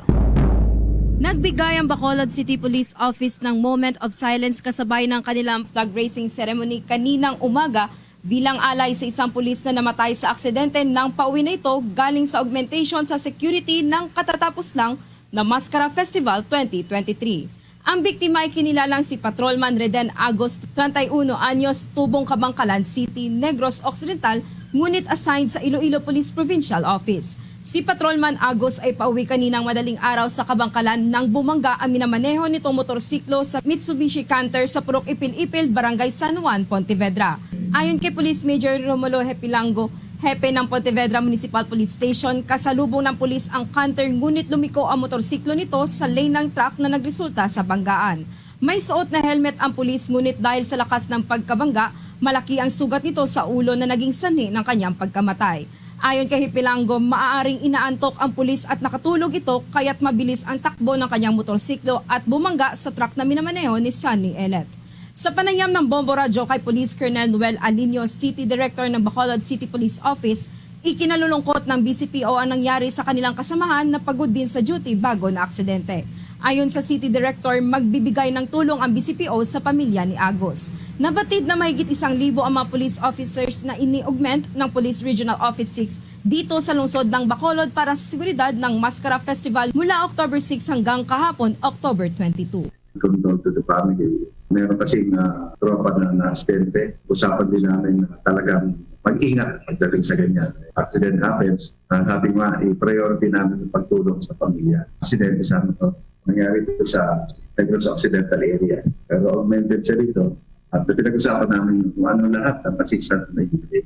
Mula rito sa lungsod ng Bacolod, ito si Bombo Macy of Famen para sa number 1 and most trusted radio network in the country, Bombo Radio Philippines. Basta Radyo, Bombo! Sa mga balita pa rin sa labas ng ating himpilan, itong leader ng samahan ng mga manggagawa sa Lebanon. Tinitiyak ang kaligtasan ng bawat Pinoy matapos na maitaala o maitaas sa Alert Level 3 ang bansa. Ang balitang yan tinutukan ng Bombo Radyo Vegan. Sinisiguro ng leader ng samahan ng mga manggagawa sa Lebanon na ligtas ang mga Pilipino kasabay ng nangyayaring kaguluhan sa nasabing bansa. Kasunod din yan ang payo ng Embahada ng Pilipinas sa Lebanon na mag-apply para sa voluntaryong repatriation para sa kanilang kapakanan. Sa panayam ng Bombo Radyo Vegan kay Bombo International News Correspondent Rose Marie Castillo na nasa Beirut, Lebanon at tubong Santa Cruz, Ilocos Sur, walaan niyang dapat ipag-alala sa kanilang kalagayan dahil ligtas umano sila at tanging sa may South Lebanon apektado ng pamumomba. Gayunman, nakaalerto pa rin ang lahat dahil sa payo ng embahada na pagre-repatriate ng mga Pilipinong apektado, kaya minomonitor nila ang kanilang mga kasamahang overseas Filipino workers sa nasabing bansa. Kung sakaling magkaroon ng emergency ay kailangan lamang nilang sabihan ng embahada upang may bigay ang kaukulang tulong para sa kanila dahil kaligtasan ng bawat Pilipino ang kanilang inuuna. Dagdag nito na pinangangambahan pa rin nila ang sitwasyon at madamay ang kanilang lugar dahil mayroong base sa Beirut ang Hezbollah, ngunit inaasahan nito na hindi mangyayari dahil ang tanging binobomba lamang ng grupo ay ang lugar na alam nilang may kalaban. In our place, we don't have any problems. So we are safe here. And then the embassy is monitoring all the Filipinas working here because anybody who will be in the south are telling them to evacuate to come here in Beirut for their safety. So in case there is an emergency or anybody that I know who will be in harm, straight we have to report to the embassy to make actions. Yan ang ulat mula rito sa Bombo Radio Vegan para sa Bombo Network News. Ito si Bombo Maylin Cabanilla para sa number 1 and most trusted radio network in the country, Bombo Radio Philippines. Basta Radio, Bombo! Mga kabombo at Kastar Nation, bago ho tayo magtapos, narito ang Orasyo Imperata for Deliverance from Calamities. Almighty Father, we raise our hearts to you in gratitude for the wonders of creation of which we are part, for your providence in sustaining us in our needs, and for your wisdom that guides the course of the universe. We acknowledge our sins against you and the rest of creation, nature. We have confused your command to subdue the earth. The environment is made to suffer our wrongdoing, and now we reap the harvest of our abuse and indifference. Global warming is upon us. Typhoons, floods, volcanic eruption, and other natural calamities occur in increasing number and intensity. We turn to you, our loving Father, and beg forgiveness for our sins. We ask that we, our loved ones, and our hard-earned possessions be spared from the threat of calamities, natural and man-made. We beseech you to inspire us all to grow into responsible stewards of your creation and generous neighbors to those in need. Amen. Christmas is a time for sharing. Kastar Nation, sa ating pong Christmas countdown, 63 days to go bago ang araw ng Pasko. Luzon, Visayas, Mindanao at sa buong mundo. Yan ang kabuuan ng ating mga balita para sa pagtanghaling edisyon ng Bombo Network News. Mula dito sa Bombo News Center para sa number 1 and most trusted radio network in the country, Bombo Radio Philippines. Basta Radio, Bombo! Mga kabombo nga motorista, yari ang mga pamaagi agud makatipid ka sa gatong. Ipasiguro nga yara permi sa maayong nga kondisyon ang imo salakyan. Check yara ang imo nga goma kag siguraduha nga yara sa husto nga tire pressure. Likawan nga naka-idle ang makina sang imo salakyan bangod nagakonsumo ini sang gatong. Buksi ang bintana sang imo salakyan kag magamit lamang sang aircon kung kinahanglan. Kag pakamaayuha nga mag-commute na lang o kung maglakat-lakat kung malapit man lang ang imo kadtuan. Likawan ang aggressive driving kag padalaga na ang imo salakyan sa husto lamang nga kadasigon. Agud makalikaw sa food poisoning. Ito ang Bombo Radio Philippines. Fully digitalized. Numero 1 sa balita, komentaryo, drama at serbisyo publiko. Bombo Radio Philippines. Bombo Radio Philippines. Ang inyong number 1 at most trusted radio network in the country. Basta Radio Bombo! Oras sa Bombo Radio Iloilo, Philippine Standard Time. 2 minutos na nakaligad sa takna sa ining alauna. Balik na diri sa pagpangalagad sa Bombo Anay sa udto sa DYFM Bombo Radio Iloilo. Stand by sa aton sining mga kabombo sa dugang mga balita kag impormasyon sa karon sa aton sining mga taga Palamati. Nagsugod ang campaign na period sa tong petsa 19, no? 19.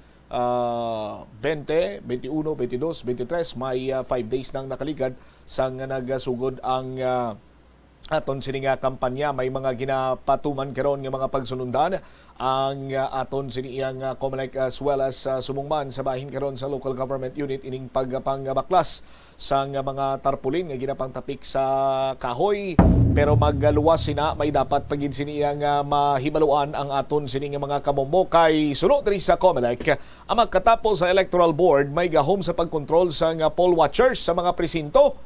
Kag ang may multiple watchers, makabig kuno iya nga vote buying na ina. Check tabala si Bombo Gladwin Gustilo sa iya sining follow-up report. Glad, sa report, please come in. Yara sa miyembro sang Electoral Board, Bombo Champ, ang poder sa pagkontrol man, asang numero sa mga poll watcher sa mga presinto sa nagilapit na barangay ang sangguniang kabataan elections. Ginpayag sa nga Iloilo City COMELEC na prioridad wala Bombo Champ ang mga watchers nga gin-appoint sa mga kandidato sa pagkapunong barangay taga SK Chairman man. Sa interview sa Bombo Radio kay Mr. Jonathan Saino, ang election assistant to sa City COMELEC, iyagin payag na pagalimitahan lamang sa isa bala Bombo Champ ang watcher sa sulod sang presinto agod hindi na maginutok. Pagkasultan naman ng substitution, basta may watcher's ID lang ini, kagyara ang ngalan sa opisyal nga listahan sa COMELEC. Lakit man sa pasudlon sang presinto nga mga katapo sang Parish Pastoral Council for Responsible Voting o kon PPCRV nga amo ang Citizens Armed Partner sang COMELEC sa palabuton nga eleksyon. Dugang pa ni Saino, mahimo man nga may substitution nga matabo gani kinanglan ini nga magsumiter man at ang listahan sa mga kandidato. Yari wala pamatian naton si Mr. Jonathan Saino, ang election assistant to sa City COMELEC sa aton interview. Yes, no, each candidate is entitled only to one watcher, no. Yes, maano siya mahulog sa sang appointment prior sa election. I-submit sa sa COMELEC, no, with under oath ang ina appointment, and then after that on election day i-presentar sa electoral board, no? Okay. Pero ang ina watchers pwede makabutang candidate sa substitute in case nga maglain ang pamatyag or may mga personal nga mga needs ba lang nga dapat atenderon ang isa ka watcher, no? Pwede siya maka-substitute.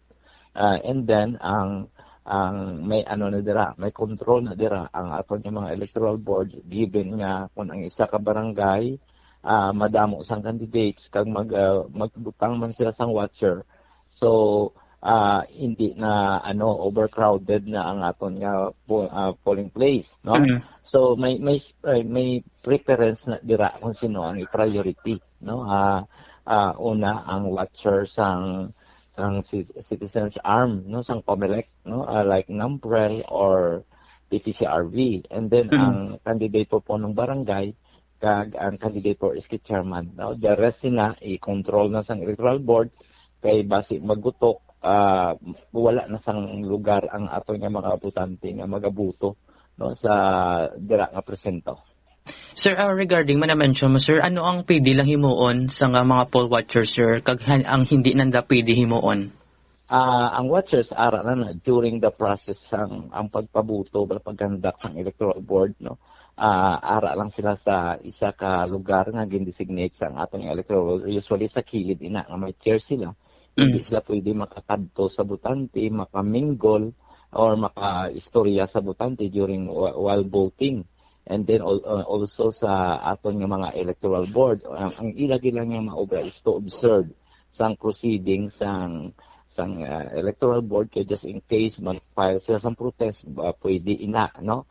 And then pwede sila makadala sang camera or photo ng any tool dira nga makadocument sang proceeding sang electoral board, no. And then during sa counting sang vote, no, may ara silang pribilehyo nga may ara sila ba unimpeded view sang baluta samtang nga ginabasa or ginaisip sang maestra. Sir, last na lang, sir. Pila na, sir, ang nanaugan nga show cause order diri sa syudad, sir? More or less mga 20 na, no? Mga 20 na ang nahulugan. And then with regards sa watcher, no, ginabawal Gladwin.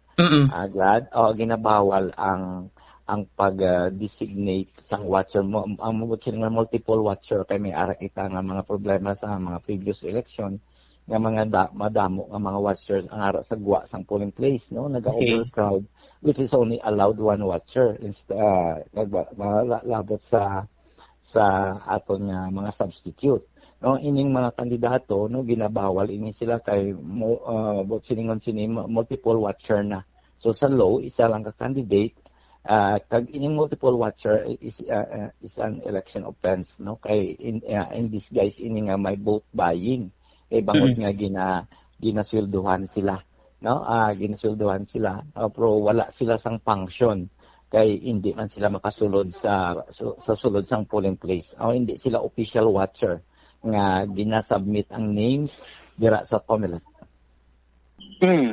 Ako nabatian si Mr. Jonathan Saino, ang election assistant to sang City COMELEC Bombo Champ.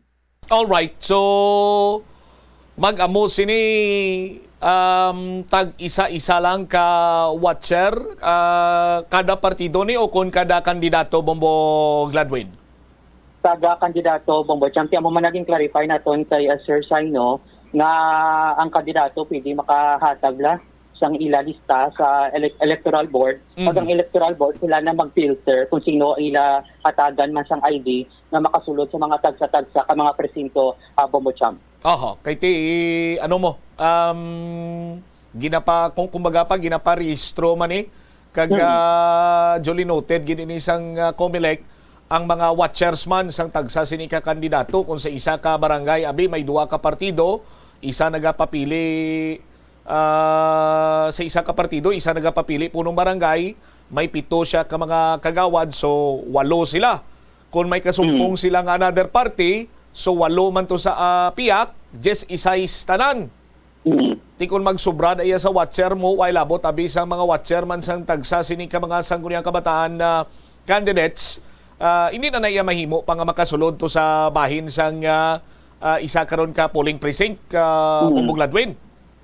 Kaya amo na Bombo Champ ang prioridad lang sa COMELEC amo ni ang katapo sa nga Parish Pastoral Council for Responsible Voting o kon PCRV pag ang mga citizens armed partner man sang COMELEC nga mangin poll watcher sa tagsa-tagsa ka mga presinto Bombo Champ sa ang electoral board sila man ni otoridad kung sino lang bala hatagan man sa mga ID or magakontrol sa mga numero nga kung sino ang ila pasud doon sa tagsa-tagsa ka mga presinto nga mangin poll watcher Bombo Champ. All right.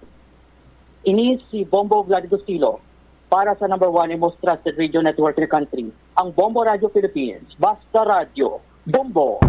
Salamat gid na Bombo Gladwin Gustilo sa imo siniyang follow-up report. So kabay pa nga magsunod man ang aton siniyang mga kandidato kay nagapati kita nga may mga ginpatigayon man sining briefing mo. Sa ila kag sa ila siniya nga mga watchers kung may multiple watchers ka kuno makabig na ina nga vote buying kay kunang COMELEC pagani pambalon ginaswelduhan ka way ka man sang obrahon dira ang kasubong sina nga akto daw kasubong nga binayran dira ya para nga maningad singad ka lang sa aton sini nga mga kabumbot. At the same time amo na kung mayara ka sang compensation sa aton sini nga mga kabumbong nga way ka man iya sang rolyo abi sa isa ka polling precinct or nagasulubra na kamo didto. So inaiya for the sake nga yara ka sa kampo sang isa ka kandidato kag bayad ka. Kay ang gina-require malang ti isa malang bilog mo. Sa aton sining mga kabumbo kada kandidato isa lang ka watcher. Magluwas sa sining palinton may kantanan sa mga pagsulundan sa adlaw sang eleksyon. Ari pagikaron kay ang City Environment and Natural Resources Office under sa kay Engineer Neil Ravena nagapatigayon sa nga oplan na baklas.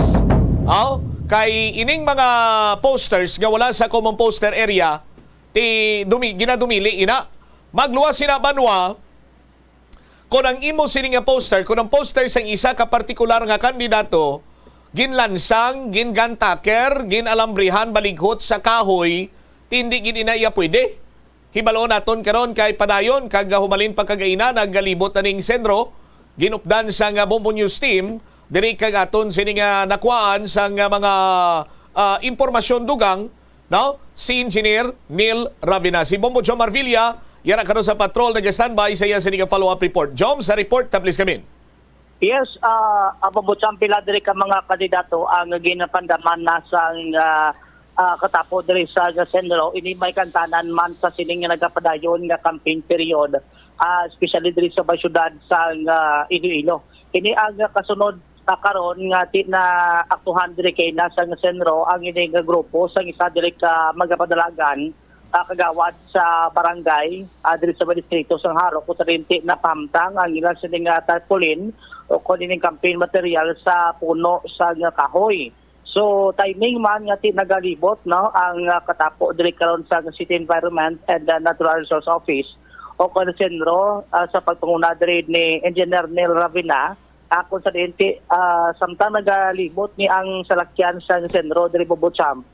May mga pila ka mga nagpatikayon no sa pagpangampanya sa barangay and kagatabuan ti paglabay nila ni sa sa area karon sa ginatawag diri Imbe Chanova Haro at inaaktuhan ni ang pila diri ka grupo karon nga nagapangtapik sa kahoy ti timing man nga ara ang senro sugin panaugan diri sa kataga senro kagin sita and the same time agin istorya bismo no gin laygayan diri kagin pandaman nga hindi na magsulit no.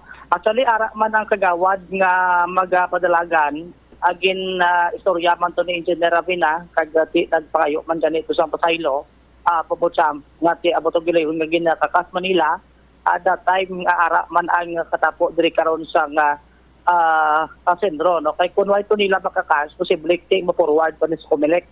Kay nagkatabo diri ka kun may makita diri karon ang taga sentro pati mayara nga napapaskil dira sa kahoy kagwayda sa mga representative abi ka makuha so ang sentro ang makuha picturean nila kag gina-forward nila ni sa Comelec kag ang Comelec na mabahala kung ano ang akto kay usually diri do gina patawag ini sila sa opisina sa commission on election. Based sa assessment no subong aga base diri sa paglibot kay may isa pagitatiman nga nagalibot initial ni tatlo na ang pangkatas no sa nga taga sentro Bombocham ko sa activist sa record na isa sa may Lapas isa sa may Rebalo kag amuning diri sa may distrito karon sa Haro. Suno kay Engineer Rabinati hindi lang man ni subong adlaw ang ilang sining operasyon kundi sige ang ilang sining pagkakas kag sa paglibot diri karon sa may bahin sa syudad sa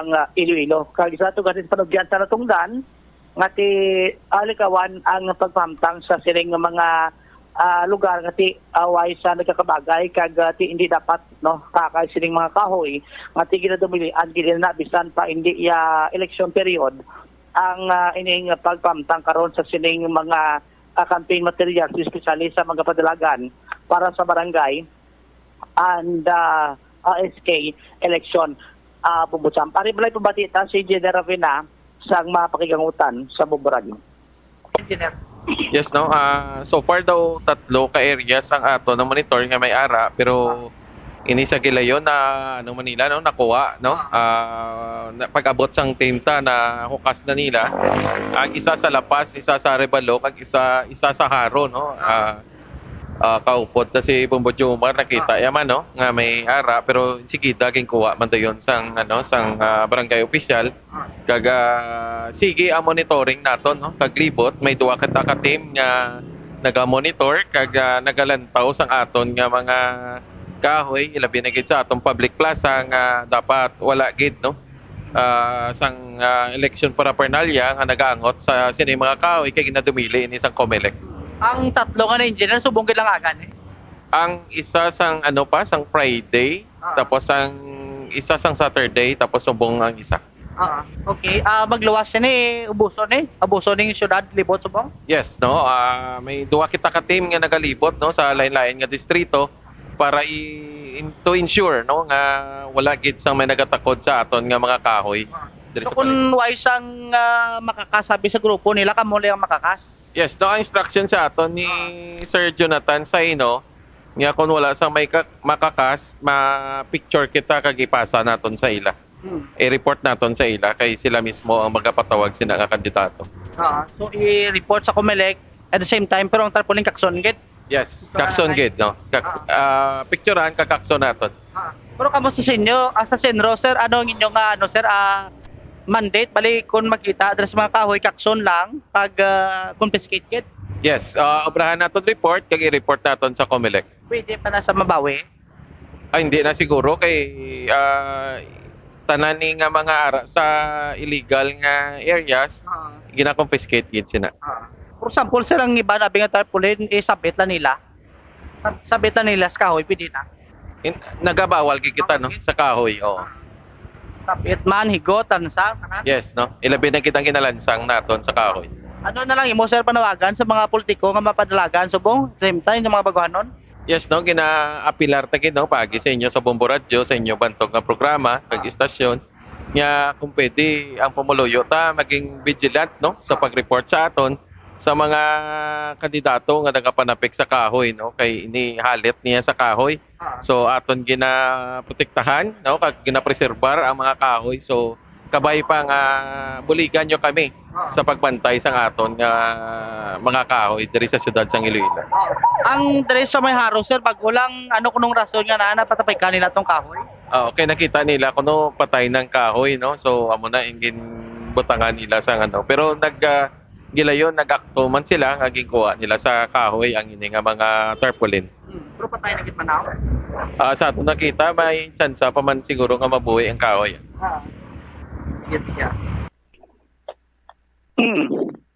Si Engineer Nel Ravina Adri Carabobo Samson going ni ang ilasin ni karon nga paglibot diri sa may bahin sa syudad sa Iloilo kagamot gani kay ang isa ka dumilian ang ining paggatapik diri sa kahoy kay timapekto kuno sa pagdako diri bubutsam especially ting ibandaan ginalansang ginahigtan sa alambre tikon nagakabuhi dirang tanom so posible nga tayo makapekto man sa pagdako sini abo nang ginalikawan dira sang sendro karon kiti abo nang isa diri sa ila sini nga ginapang kampanya diri bubutsam. All right.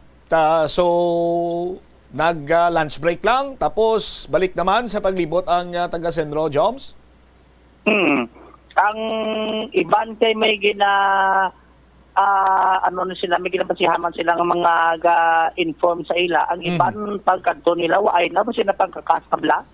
Ti mas mayo gina nga tandaan sang mga kabumbo naton sa mga kandidato sa mga supporters but hindi pwedeng pagpaskilan ang kahoy, no? Hindi pwede pag ilansangan or i-guntaker mo dira ang tarpaulin or poster sang isa ka kandidato, ibaligutan mo sang alambre or whatsoever, pangita lang sang iban sini nga lugar. Kung mga privado man sini iya nga lugar, ti lisensya lang kamo sa tagbalay, lisensya kamo sa tag-iya para nga why na sang ano pa nga say isang problema nga masalapo ang mga supporters subong man ang mga kandidato kag mangin malimpyo sila sa pananawan sa mga botante bala nga ti ining si kandidato A, si kandidato B, si kandidato C, mga law-abiding citizen ini sila. Mag-survey sila nga ihimplo man mismo sa ila sining mga constituents sa Bombo Jomar. Amo ganit importante gid ang pag-lisensya dara kay ang iban diri ko bumbusan kasi di siya man pero ay titawo tagbalay. Tiki sino sila ga lisensya sa poste? Ti ambala sila patapay ka pwede ma'am sir. Ti amo na dabo ga reklamo no amo nag-isabla mga batian ta kasi pagpuli nila sa balay na keyboard sila may mga kabit-kabit na to. Ang isa naglisensya dati sundan man kay isa. Kita man to kay bati dira na sila nagapatapik amo na nga ti damo nga nagadamo akon hindi kis abarigulet ang kasubong sila nga mga senaryo. All right. Labay man akon Joms. Subong iti election period mo. Campaign period, di ba? Amo gani. Pananglitan lang kuno abi lang be. Kung ikaw ang magpadalagan, for example, iti mapadalagan kaning bilang nga mapadalagan ka kagawan barangay kapitan ayo na kung ikaw magpadalagan barangay kapitan Ano imo siniya nga slogan? Anong campaign slogan mo? Oh, grabe ba no? No, nakibot mo naman. Kaya ano ka plano paglagan mo? Kuno abi lang, anong campaign slogan mo? Ting ibanderaya, padayon sa pag-uswag, binuligon, mahapos palapitan, budlay, ganitan. O mga mga mo na nga slogan, Joms? Oh. Ano lang ako na, ang report lang, kita badang ko tama damo ng mga takon pa. Lipot lang ko rin yan, engineer. Ano na ba? Ang ano lang, butang ko, pwede man, one call away. Jomar Villa, para punong barangay, one call away. Amo na imo ya? Amo na ya kay kun, amo na ya, dala na tanan bobotsam mo. One call away, ti paano bi kung way signal? Ate, mo na problema da? sila pa yung problema. Diyos por santo. Prote kondresyon na do, ay maguro nga YT signal do, okay madi-signal mo. Abuti mo, may plano kaya nga diri ka sa syudad man padalaga na ako? Maybe. Maybe. Pero kung ako madaog, ari. Ang mga plataporma ni gobyerno, pag inabi, ti Jomar Villa para punong barangay, one call away. Karon may mamangkot si Mo Kap. Ti ano imo yang plataporma ni gobyerno? total kung mention, kadri do halos na mention naman si Bando, lain naman akong plataporma. Ti ano naman abi plataporma mo? Ang ako nyo silduhan ko mga marites. Swelduhan ang mga marites? Tutudo na hamba naman na to sang nagligan to. Duay man. Ano pag ginabing iban? Ang iban da, ang sa dalan da. Kaya dalan to, nagyaraman to, gabuo na to Ti mga para sa pagkabugusan bala in general sa barangay, anong imo yung mga plataporma di gobyerno? Hindi lang ko rin magambal. Subong kay damo gambal. Subong kay kakatuman mo. Gusto! Amo ng punto na, Joms. No? Damo ang nagahambal, ang nagapasalig, pero way man gatupa. Di ba? Tiyan mo na ang bantayan, sinadra nila. Kay Basilon, sa ilang pasalig, mabatian nila kag kung hatagan nila sa tsansa nga makapungko. Way man gyapon bla dinahom-dahom, Joms? Amo gani, padalagan, kaysa ti bati amo da, tanando halos tanan nga programa do, buson mo.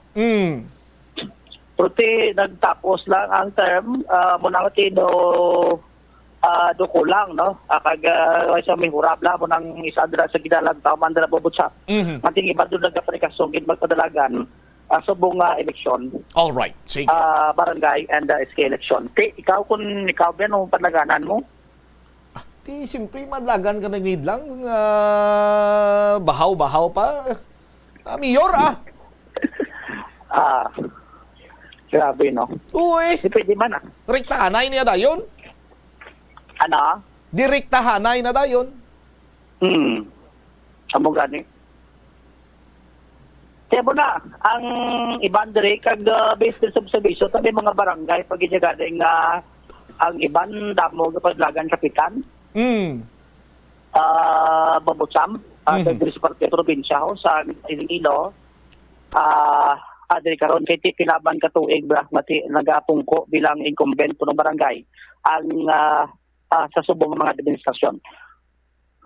Ini si Bombo Jomar Villa para sa number 1 most trusted radio network in the country, Bombo Radio Philippines. Bombo Radio, Bombo!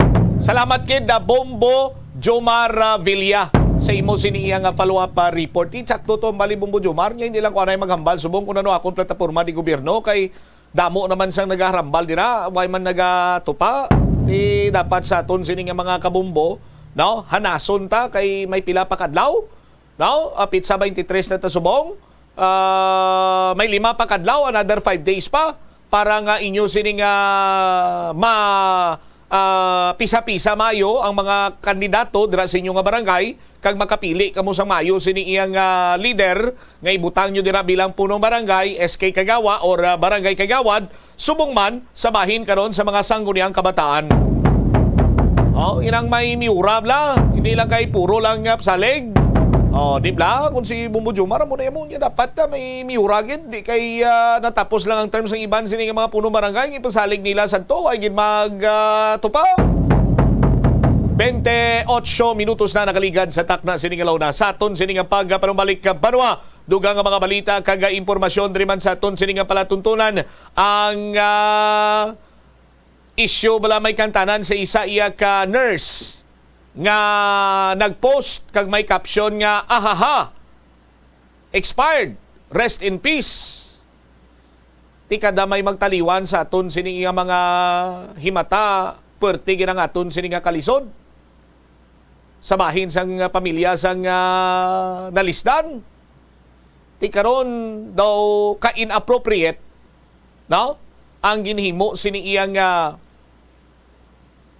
akto sa isa ka nurse. Mayara sa statement diri karon ang Philippine Nurse Association Region 6 kag nagapati sila nga dapat i-update ng disciplinary measures sa kada eskwelahan. Balikan naton ini matapos sa pila ka importante nga mga panumdumora. The Farmers Bazaar, your traditional public market with the touch of Plazuela Dos, ang isa ka lugar nga gintukod sa tion kag sa kasagsagan sa COVID-19 pandemic nga may tinutuyo nga maghatag sa imo sang safe marketing experience. Subong nga ang COVID-19 hindi na gid man dako nga pamahog kag nagapakadto na kita sa next normal. Rest assured nga ang Farmers Bazaar will further evolve agud yung magpadayon sa paghatag sa inyo sing satisfying marketing experience. The Farmers Bazaar. Sa lower level, tara na pahamtang ang fish, poultry, kag meat section para naman sa inyo mga kinahanglanon nga prutas, utan kag iban pa, magbisita sa upper level, pinaagi sa paggamit sa hagdanan o kon sa pagkadto direkta sa parking lot. The Farmers Bazaar, your traditional public market with the touch of Plazuela Dos. Plazuela de Iloilo Billboard of Activities for October 22 to 28, 2023. Subong nga Sabado, ang inyo paborito nga pop songs magadominar sa Plaza Mayor sa Plazuela de Iloilo. Sa 2 ka oras kag 30 minutos nga musical extravaganza. Upod sa Crayons Band sa Concert at the Plaza, blasting your way on October 28, umpisa alas 6 sa gabi. Sa tion sa musical show, napuno ka mga Plazuela de Iloilo mugs kag iban pa ay igaparafol para sa mga suki sa Plazuela de Iloilo. Sa Oktubre 29, Domingo, imbitadong tanan nga mangin kabahin sa Eucharistic Celebration nga pagahiwaton sa mga adlaw sa La Tolda alas 11 sang aga. Sa tion sang misa, ipangamuyo naton sa Ginoo nga tudloan niya kita kung paano mahanda sang maayo ang aton kaugalingon sa highly anticipated nga El Nino. Plazuela de Iloilo, one with you in the common hope for a better community and a progressive country in 2023. Nakasimba ka na bala sa Miagao Church? Ini ang kilalaman sa tawag nga Church of St. Thomas of Villanova. Ang construction sa nasabit nga simbahan ang nakumpleto sa tuig 1797. Sa subong, ang Miagao Church ang isa sa mga tourist spots sa Iloilo. Popular ang Miagao Church sa detalyado kag artistic sculptures sini nga nagapakita sang Spanish, Muslim kag Chinese traditions. Ang Miagao Church ang gindeklara bilang UNESCO World Heritage Site sang Desyembre 11, 1993. Kung sa imo pagbugtaw, magpalanakit man lang ang imo lawas, base hindi ka naman namian magtulog. May panugyan ang pain medicine specialist nga si George Gergis. Simple lang. Una, maglikaw sa pagkaon nga nagapromote sang inflammation. Pilion mo ang madamo nga utan, prutas, whole grains kag seafood. Bangod ginapataas ni ang antioxidants nga nagabulig sa pag-reduce sang inflammation. Mag-exercise apang hindi man pagpatamaan. Ang movement nagalubricate sang joints gani nga makalikaw sa pain kag stiffness. Ang cyberbullying among paggamit sang offensive kag masakit nga mga tinaga online na ukon pinaagi sa text. Ang bullying ang nagatuga sang kasubok kag depresyon sa biktima. Magluwas ni, magabatyag siya sang kaakig, pagkadula sang interes sa mga butang nga iya naluyagan kung ikaw ang ginbully. Una nga tika nga imo himuon, amo nga magpangayo sang bulig sa tawo nga imo masaligan. Paano ka bala makabulig nga mauntat na ang bullying? Simple lang, don't be a bully. hindi mag-post online nga makahatag sang sakit sa balatyagon sa isa ka tawo. Kadungan sang pagtigulang, nagataas man ang risgo sang vitamin deficiencies nga nagatugas sang physical kag emotional changes. Santo sa isa ka scientific study, ang B vitamins ang importante agod nga mag-function ang body cells nga nagabulig sa metabolism, paghimo sang bago nga blood cells kag nagabulig sa pag-maintain sang healthy skin cells, brain cells kag body tissues. Magluwas sa supplements, lakip sa mga pagkaon nga bastante sa vitamins sa moang karne, whole grains, prutas, gatas, cheese kag mga ulutanon. Hindi magkalipat nga ang COVID-19, ara pa. Be the solution against COVID-19. Magsuksok sang face mask, ilabi na kung niyara ikaw sagwa. Maghugas ang kamot, gamit ang habon kag tubig, ukon mag-sanitize. Maglikaw sa mataw nga lugar kag magpabakuna. Kung nagalangin ang imo pamatyag, magpabilin sa sulod sang balay. Pinaagi sa pagprotekta sang imo kaugalingon, maprotektahan mo man ang mga tawo sa imo nga palibot. Gabulig sa paglikaw sa nanuhay tuay nga balatian ang simple nga pagkaon sang citrus fruits kaangay sang pomelo nga puno sang powerful immune boosting antioxidant. Ang pomelo ang puno man sang lycopene, isa ka anti-inflammatory, anti-aging antioxidant nga nagapanami sang supat. Ang duga naman sang panit kag dahon sang pomelo ang natukiban nga makapatay sang cancer cells kag nagapalikaw sa paglapta sini sandig sa test tube studies. Help is available. Pinaagi sa pag-istorya, paghatag sang suporta, kag direkta nga bulig sa nagakinahanglan, mahimo mo gid nga mapunggan ang suicide kag makasalbar sang kabuhi. Santo sa World Health Organization, ang suicide ang fourth leading cause of death sa mga kabataan nagaedad 15 to 19 anyos. Kung ikaw o kung may kilala nga nagasuprer sa depresyon, mahimo nga mag-contact sa National Center for Mental Health Crisis Hotline sa numero 0966-351-4512. Sa aroma kag soothing feeling sa pag-inom sang tea, ang rason sang kadamaan nga paborito nga imnon ang tea. Sunod kay Ansley Hill, registered dietitian sa Western Oregon sa Estados Unidos, ang mas sobra 3-4 katasa nga pag-inom sang tea sa isa ka adlaw ang makadala sang hindi maayong nga epekto sa lawas. Kinahanglan nga moderate intake lang sa tanan nga ilimnon agod ma-achieve ang healthy living. Siling nila ang pagpanigarilyo nagapaitom sang bibig. Pero hambal mo naman, wala mo na ko nagapanigarilyo pero nga ay itom gihapon ang lips ko haw. Yari ang sabat sa eksperto. Suno kay Dr. Jean Marquez, isa ka dermatologist, ang dark lips mahimo nga tugas sang maisog nga habon nga ginagamit sa guya. Nagpanugyan ang doktor nga magamit sang mild soap kag lip balm nga may moisturizer kag sunscreen. Agod protektahan ang bibig kag malikawan ang discoloration. Kabombo! Subong nga naghalog na ang restrictions, madamo na nga mga physical activities ang ginabalik, ilabi na mga sports events. Apang maghalong lang ha, bangod kun ka isa, hindi malikawan nga may injury gid nga maangkon. Suno kay Michael Vincent Kayanan, physical therapist, ang ice ang mahimo nga ma-apply sa bahin sang lawas nga masakit sa sulod sang duha ka adlaw. Ang masakit nga bahin sang lawas kaangay sang tiil o kun kamot, ang ihulom sa ice o kun direkta nga butangan sang ice. Pagkatapos sang duha ka adlaw, ang injury ang mahimo na nga mabutangan sang mainit naman nga tubig. Ang sesame o kuno nga ang isa ka tanom nga ginapadamo para sa oil sa iyang alisok ining manggaranan sa protein, vitamins, minerals kag antioxidants. Sino kay consultant nutritionist Dr. Rupali Duta, ang sesame seeds ang nagapanabo sang cholesterol bagod nagakontain ini sang phytosterols nga ginapatihan man nga naga-enhance sang immune response kag nagapanabo sang risgo sang pila ka cancer. Ang oil sa sesame seeds ang nagakakasman sang bacteria nga nagatugas sang plaque sa ngipon. Nagabato man ini sa type 2 diabetes. Ang Iloilo River Esplanade ang lugar nga para sa inyo. Ini ang favorite spot sang mga Ilonggos sa pag-ehersisyo kag paglantaw sang sunset. Madamo man sa mga local cafes kag restaurants nga malapit sa Iloilo River Esplanade nga makasatisfy gid sang imo nga kagutom. Ang Iloilo River Esplanade ang nakadaog na sa madamo nga mga awards, lakip na diri ang 2017 Gantimpala Excellence Award. Nabaton man sini ang haligi ng Dangal Award para sa Landscape Architecture category sang 2018 National Commission for Culture and the Arts o kon NCCA haligi ng Dangal Award. Yari ang masunod nga mga energy safety tips agud maging safe ang tanan. Sa tion sang bagyo, kung may anunsyo na nga storm warning, mag-charge na sa mga cellphone, emergency light kag iban pa nga mga device bangod mahimo nga madula ang kuryente. Likawan ang paggamit sa mga appliances kung may bagyo. Sa pagpamati sang balita, mas maayo nga magamit sang debattery nga radyo. Kung ginalauman ang pagbaha sa inyong nga lugar, mas maayo nga i-off gilayon ang main switch kag circuit breaker. Agod malikawan ang disgrasya kag pagkaguba sini. Pila ng imo edad? May savings ka na bala? Ang iban sa ato nagakabudlayan magkinot o kung mag-save sang kwarta. Apang paano bala iniumpisahan? I-separate ang wants kag needs.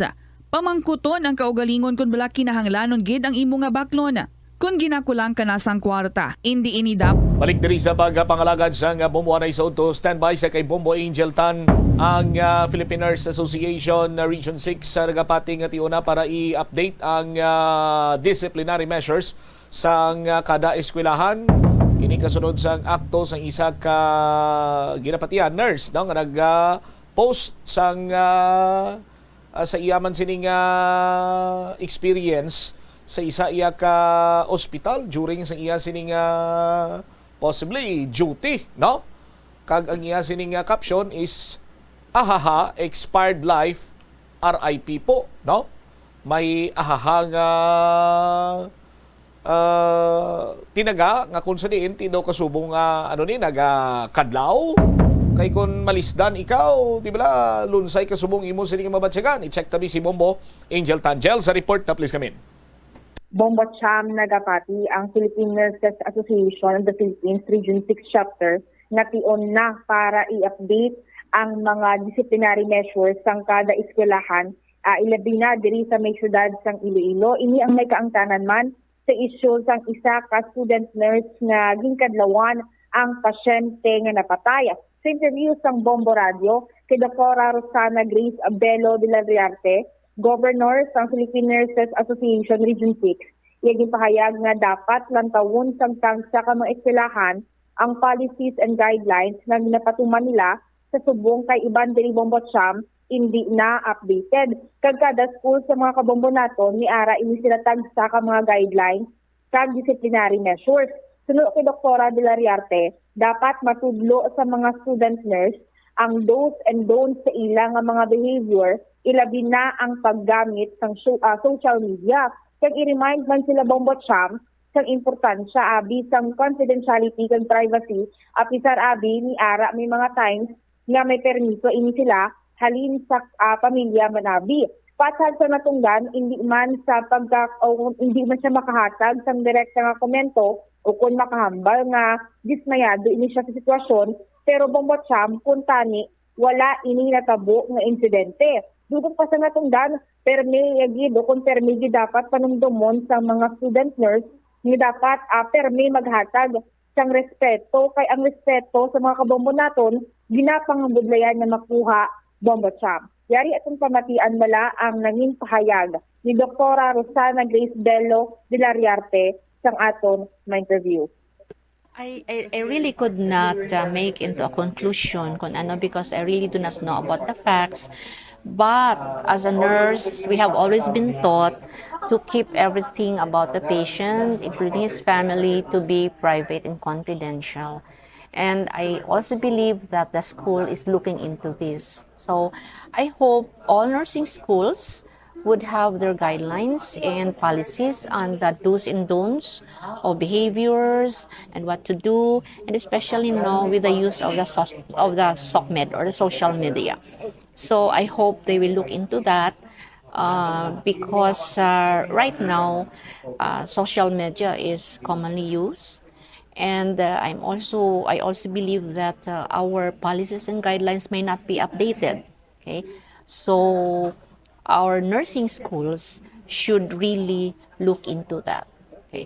Always the patient's privacy and also respect for the dignity of our patients should always be upheld. Ma'am, isa sa mga rules, ma'am, is hindi daw sila pwede dapat kagamit sang phone during sang ilang duty, ma'am. It depends on the policies of the school. It depends if there are existing policies. Okay. Ma'am, as one of the members of isang associations diri sa nurses sa Iloilo City, ma'am, dismayado ka, ma'am, nga amo sini nga tabo kay knowing student nurse tapos do mo ni ang ginpakita, ginportray in the public, ma'am. I have, I could not judge the student. Okay, I could not judge the student. But if I were I really don't know what to say. No, I could not say nga dismayado or what. What I can say is that it should not have happened. It should not have happened. So we should always respect our patients, and one of the things by which we show respect is that we keep everything about them in private. We don't post anything about them in social media, even if with permission actually.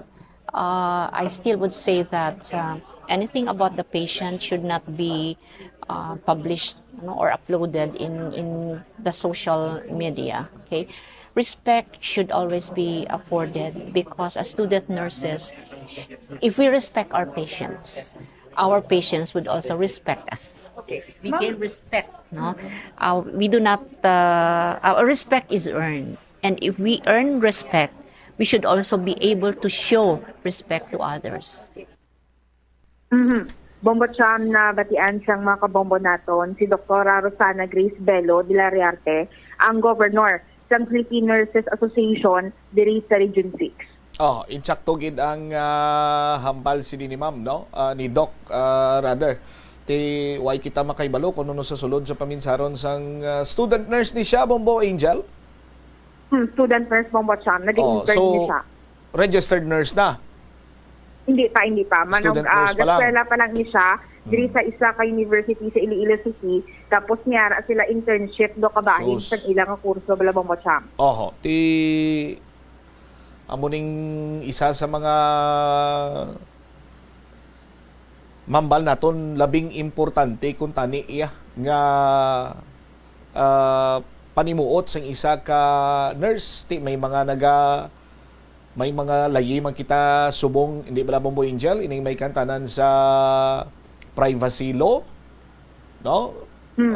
Kung si Doc de la Riarte pagani sinya hindi kiniya kung tani pwede ginadumilian, prohibited ang pag-publish hilabi na kung sa social media, although nga why manigin butang dira kung sino niyang pangalan or kung sino na.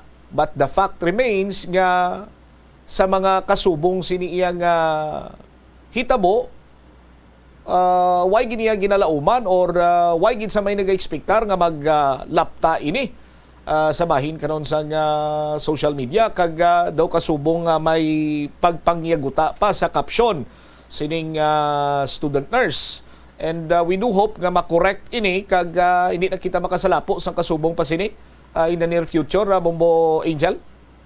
Precisely, Bombo Cham, kay man ti kataas sang pananawan sang publiko sa mga nurses, kag hindi man nila gusto nga amo tagaling hambal ni Dr. de la Riarte na ang respeto ginapangambudlayan as the reason why nga ang mga nurses bala maayo ang ilang background, ilang kung pagtanaw sa ilang sa publiko, kung tani hindi ma-generalize ang tanan man abi nga mga student nurse with this incident nga natabo recently gid lamang sa mga kabombo naton. Sa pagkadumdum ko sang una, kung nag-duty isa ka student nurse, daw bawal sini sa ila ang mobile phone sa Bombo Angel mo. Why lang kita kabalo kung basigin panugutan, but as per information, kag may pipilaman kita sa unang mga kabatchmate nga nag-shift sa ila sini nga kurso, no? Nga nag-shift sa nursing kag do didto nila gin padayon kag sa nakakita ay kay kamiliwat may mga gin pang share man sila nga mga experiences nila kag isa na dira nga during sa ila sini nga duty wise lang ginapanugutan nga magkapot sang mobile phone during that time, Bombo Angel.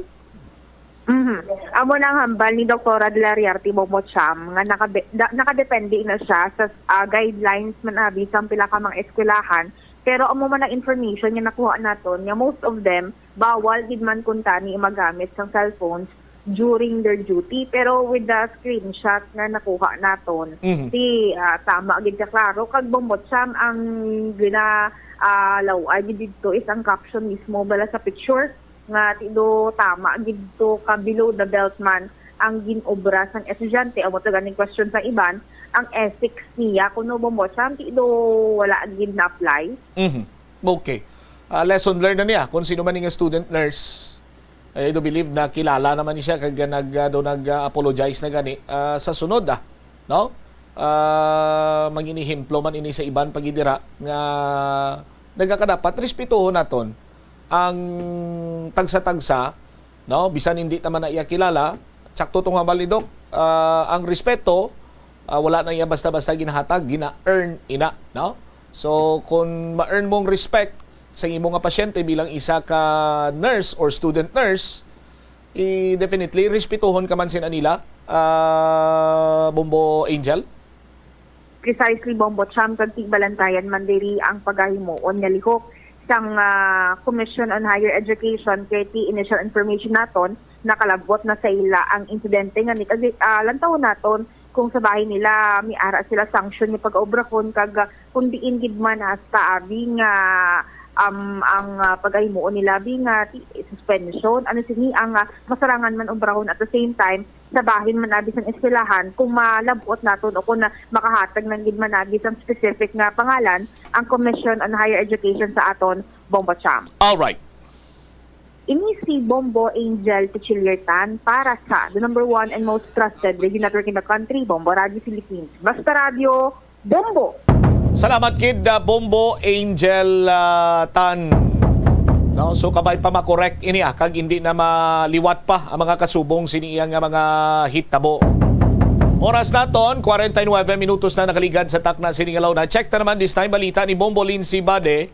May kantanan sa sining budget nga ginaduso karon sang provincial government sini iyang tuig 2024. Nagalabot sa 5.132 billion pesos. No? Ang ginaduso nga budget karon sang Iloilo Provincial Government sa tuig 2024. Kag tingwaan ta kung malabot na pa ang madangata nato ng isa pagid ka report may kantanan sini sa investment group sa Aldeguer Street ginsirado pila ka mga investors sa nagreklamo. Check ta na si Bombo Lindsay Bari. Bombo Lindsay report please come in. Ginaduso Bombo Cham ni Iloilo Governor Arthur Defensor Jr. ang 5,132,534,481 pesos nga executive budget para sa tuig 2024. Nagtaas ini Bombo Cham sang 19 million pesos kung ipaanggid sa subong nga tuig nga pondo. Ang ini nasambit nga proposal na pasa nga ini sang gobernador sa sangguniang panalawigan kag tinakadepende ina sa sangguniang panalawigan kung bala may ara pa bala sang question noon o kung diretso na dayon aprubahan ang ining budget nga ginapropose sa nasambit nga gobernador. So ang ining budget nga ini directed ini siya Bombo Cham para sa mga development programs sa probinsya sang Iloilo. Mag-focus ini siya primarily sa connectivity, sa tourism, sa water supply, kag mangin sa provincial-led agricultural and fisheries extension system. So kung na ginatawag nga PAFES and also sa renewable energy. So ang breakdown sa general fund naman nga nagabalor sa 4.174 billion pesos ang magahali or magakadto syempre sa current operating expenditures. Ang personal services nagabalor 1,144,766,540 pesos.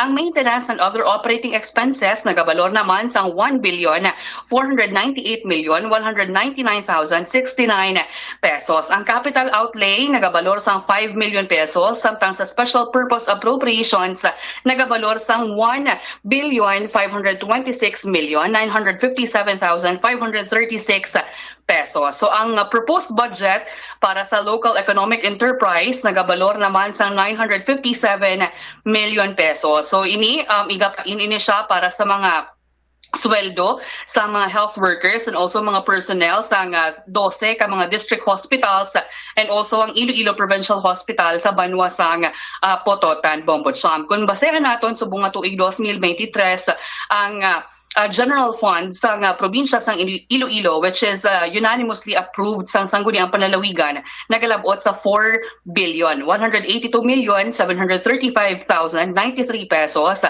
kag masobra 900 million pesos naman para sa local economic enterprise. So gipahayag na rin ni Iloilo Governor Arthur Defensor Jr.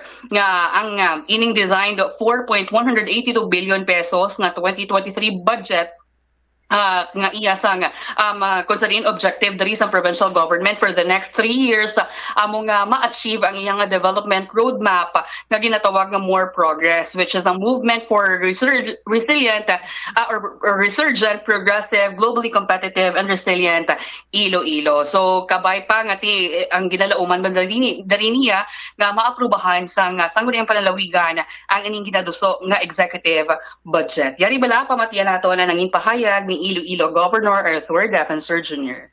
Our budget for 2024 is 5,132,534 and 54 cents.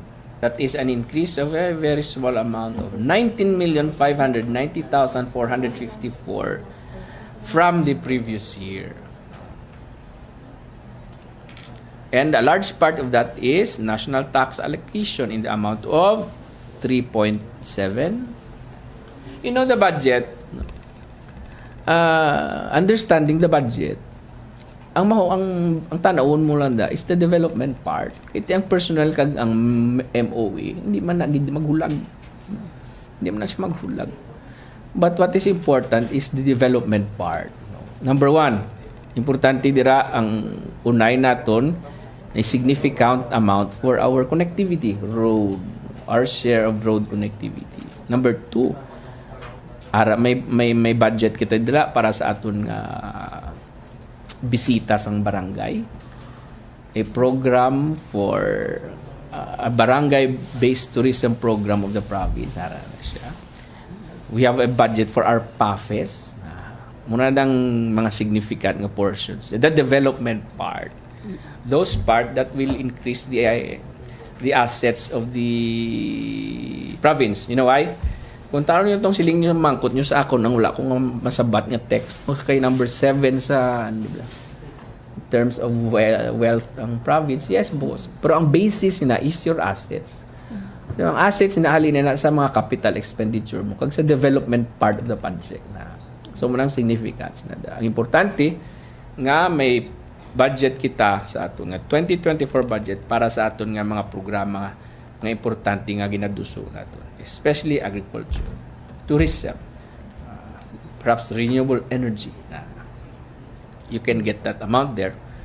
It's importante that we can be aggressive in our water system program nga because that is part of zero open defecation. And we have that. Nabatian po si Iloilo Governor Arthur Defensor Jr. All right. Ini si Bombo Lindsay Ermitanyo Bade para sa number 1 and most trusted radio network in the country, ang Bombo Radio Philippines. Basta Radio, Bombo! Salamat gid Bombo Lindsay mo sini iyang follow-up report. Standby no sa aton sini mga kabombo. Hingagawon ko lang ni before ta mag-end kay sa idalom kuno sang Ungka flyover nagabaha-baha naman. O ti paano nagbaha-baha kay do kanipis lang ani sa tinulo sang ulan. Mapasko gang ulan dita red sao nagbuo gyud man. Manog pa lang diri iya. Diri sa city proper area but dito iya sa may Ungka area nagainulan kuno dito nga nagtuga naman sang pag danaw-danaw. O sang Pitsa 21 may duwa ka salakyan nga nagkala-stranded sa may idalo man sang Ungka flyover. Bangod man sang pagbaha dira. Kung madumduman pa naging problema na ni Sadto but ginbutangan man may ginbutang drainage dira pero noon tabo sa drainage to. No, sa nalipat ko sang term nga ginbutang dira sang kontraktor or sa Department of Public Works and Highways pero subong ari naman no. Nagtuga naman sang dugang sining halit kag aguniya iya sa mga motorista dira sa may nga nag-traverse sa may Ungka area. Check ta si Bombo Marisol Labiñas. Sol, kumusta dira subong? Bombo Cham, mahinay subong ang hulag sang trapiko diri iya sa idalom sang Ungka flyover. Rason nga kun maano naton, malantaw naton ngati ang mga dalan diri iya sa idalom is nagabaha-baha sa danaw naman Bombocham. Kag ang mga motor diri sang naobserbahan naton nabudlayan sila iya mag-agi kay kunan taon-ta ang tubig diri subong sa idalom sang ungka flyover isa ka dangaw Bombocham. Ano pa muna ang rason nga ati mahinay ang hulag diri subong sang trapiko kag padayon pa iya ang pagbubo sang ulan diri rason nga ti madugay man nga maghupa ining basa diri Bombocham. Why to sa may amo ni nga oras hindi pwede makagi sa ibabaw? Hindi man Bombocham kay ti naga-open dira is alas 6 tubtob alas 9 sa aga kun hapon naman iya mga rush hour alas 5 tubtob alas 9. Okay. Now, ang sa dalom na dira nagabaha as per sa imo siniya nga pag-estimate mga isa kadangaw ti dugay na ninga nanging problema. We told all the while nga natapos ng problema diri sa pagdanaw-danaw but nagdanaw naman sumor nagbaha naman dira. Last time to nagbaha man sa Pizza 21 may duwa to ka salakyan nga na aberya bangod nga lusong man sa baha. Nagapugok ang dalagan sa trapiko ti given naman na dira nga area but nagdugang paginang halit sining pagbaha-baha dira karon mamunog ang ulan or manipis malang Sol? Sang ginabombocha mamunog subong ti nagamat-amat nipis na ang ulan pero sang ti nakapamangkot kita diri sa PSTMO ang rason nga ti nakita nila nga madugay ni iya maghupa ining tubig diri sa idalom sang ungka flyover amuning mga nagabalara-bala nga mga basura diri Bombocham. Okay. Ti bisa nagabara pa na ang basura kung may alagyan ang tubig mamat-amat na natani subside. Anyway, thank you Gidsol. Basi makatipon ka pa na sang dugang karong may impormasyon na balikan ko ikaw sa Iban Sinimano si Public Affairs Program sa Bombo Radio. Salamat Gid. Ini si Bombo Marisol Binyas. Live kita diri sa Banwa sang Pavia para sa the number 1 and most trusted radio network in the country, ang Bombo Radio Philippines. Basta radyo. Bombo! Salamat Gid Bombo Marisol Binyas. Ari naman, hindi lang kay halit yas pagpugok sa dalagan sa trapiko tugas ang kontrobersyal ng ungka flyover nga ni. Pati iyang baha-baha hindi man to kagi motors babaw, hindi man iya sa ang oras subong alas 2 pa lang hindi pa to bukas ang agyan ng temporaryo kag ang partial nga pagbukas ang ungka flyover. Sa aton sini nga mga kabumbo. Mo kanina gambal ang utik sa akon sang kilala ko pinabuksan na nila pare para nga makabayad ang kontraktor. Ti subong kay nakabayad na ti bala na no antos naman ang Ilonggo uswag Ilonggo pero antos Ilonggo na no. Sa aton sini nga mga kabumbo kag damo lang sang makabig na tondo kababalaghan sa bahin sang ungka flyover no. Sa aton sini mga kauturan mientras tanto iyang hindi na damahatagan sa nagakigo sini nga solusyon ang pagpugok sa dalagan sa trapiko ang baldog sini nga proyekto ang pagbaha. Why niya sa may matuga nga kayuhan kag puslanan sa mga motorista diri kag pumluyo. Lunsay kahalitan gid lamang ini.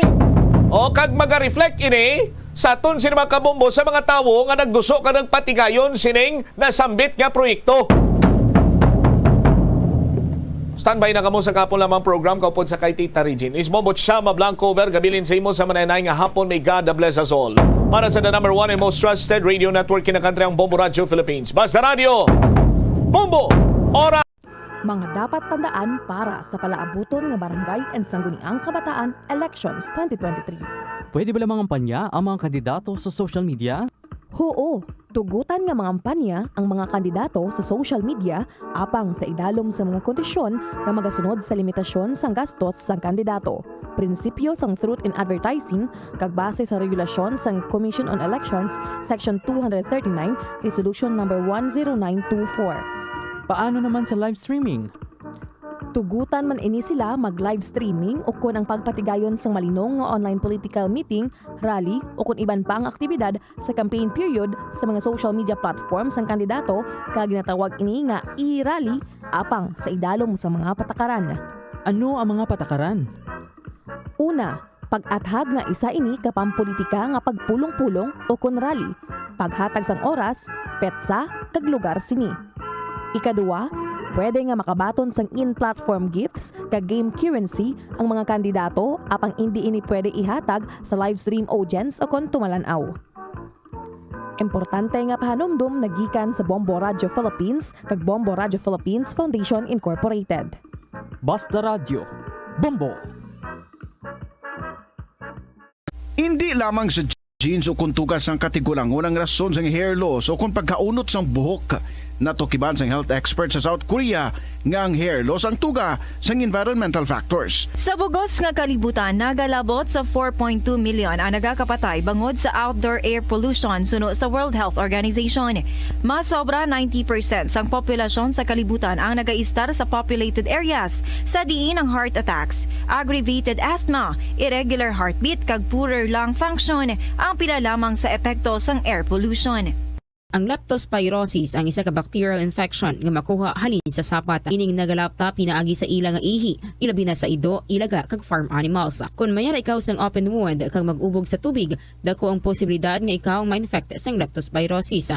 Kung ikaw mang ginahilanata, nagayelo ang supat tig mata, pila lang ini sa mga sintomas sang nasambit nga balatian. Apang mahimo man nga mabulong ang leptospirosis gamit ang antibiotics. Apang kung malala ang infection, mas maayo nga magpadulong sa ospital. Sa kasakuon sa mga ginikanan subong, tumalagsahon na lang kamo nagaupod bisan magkaon. Apang bisan anuman kun tani nga kasakuon sang miyembro sang pamilya, hatagi gid sang oras nga kamo makaupdanay sa kalan-an o kun makalagaw kun wala sang trabaho. Kung nagaplano sa aktibidad agod nga maka-enjoy upod ang imong nga pamilya, tandaan nga ang focus nyo amo ang pag-spend sang inyo oras nga updanay kag wala dapat sang iban nga mga bagay nga ginapaminsar kaangay sang trabaho o kun homework. Money saving tips.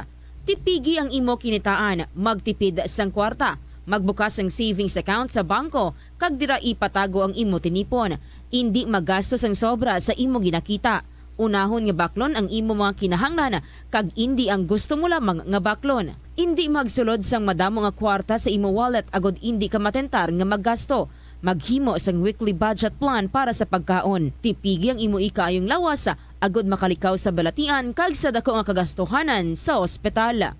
Molo Plaza ang central landmark sang Molo. Diri mo makita ang madamo nga mga iconic tourist spots sang syudad, lakip na ang Molo Church kag Molo Mansion. Ang nasamit nga distrito ang birthplace sang Pansit Molo. Kilala man ang Molo Church o ang St. Anne Parish Church bilang feminist church bangod sa duwa ka mga raya sang Jesus ka mga female saints nga nakalinya sa tagsa kakilid sang altar. Sang tuig 1886, ginbisita ni Dr. Jose Rizal ang Molo Church bangod sa biblical painting sini kag nagserbe pa nga evacuation center sang World War II. Nagakaon ka man bala sang tofu, malasay ini pero matamis ang dalang benepisyo sini sa lawas. Sino kay Kerry Torrens, isa ka qualified nutritionist, ang tofu ang makabato sa obesity kag makabulig sa weight loss. Ang tofu ang mayara sang tuman kamarubo nga level sang cholesterol kag fat, gani maayo ini para sa epektibo nga weight loss. Ang tofu ang nakabulig man ikaw sa hair loss. Ang human hair ang ginabugusan sang protein, gani ang ini nga nutrient ang required agod mag-maintain sang hair health, volume kag quality. Ang cabbage o kung repolyo masaming nga panakot sa aton mga linuto. Suno kay Vanessa Voltolina. Ang cabbage isa ka excellent source ng vitamin C nga importante para sa pag-maintain sang strong immune system. Ang glutamine isa ka amino acid sa cabbage, isa ka makusog nga anti-inflammatory agent nga nagabulig sa pagbuhin sang joint pain, arthritis kag allergies. Ang cabbage naga-contain sang vitamin K kag antioxidant nga anthocyanin nga naga-boost sang mental function kag concentration. Tanan kita mayara sang mabulig agud pakibatuan ang climate change. Magamit sang bag nga pwede magamit sang liwat-liwat agud mabuhinan ang plastic bag nga ginahaboy bangod ini nagatugas sang greenhouse gases.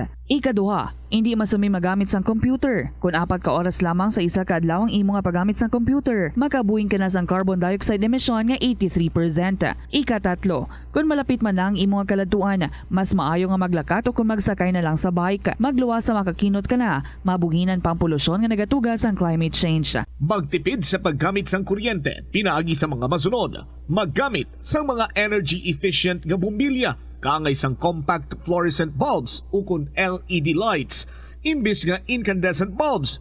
Patsyo ng mga suga nga wala ginagamit. Tingbon ang mga bayo sa pagpamlansya. Himuon ang pagpamlansya isa lamang kabes sa isa ka semana. Buksan ang inyo bintana, agud makasunod ang preskang hangin kag silak sang adlaw sa sulod sang balay, agud malimitahan ang paggamit sang electric fan kag suga. Conserve water. Kung magpanglaba, maggamit sang palanggana kasubong man kung nagahugas sang pinggan.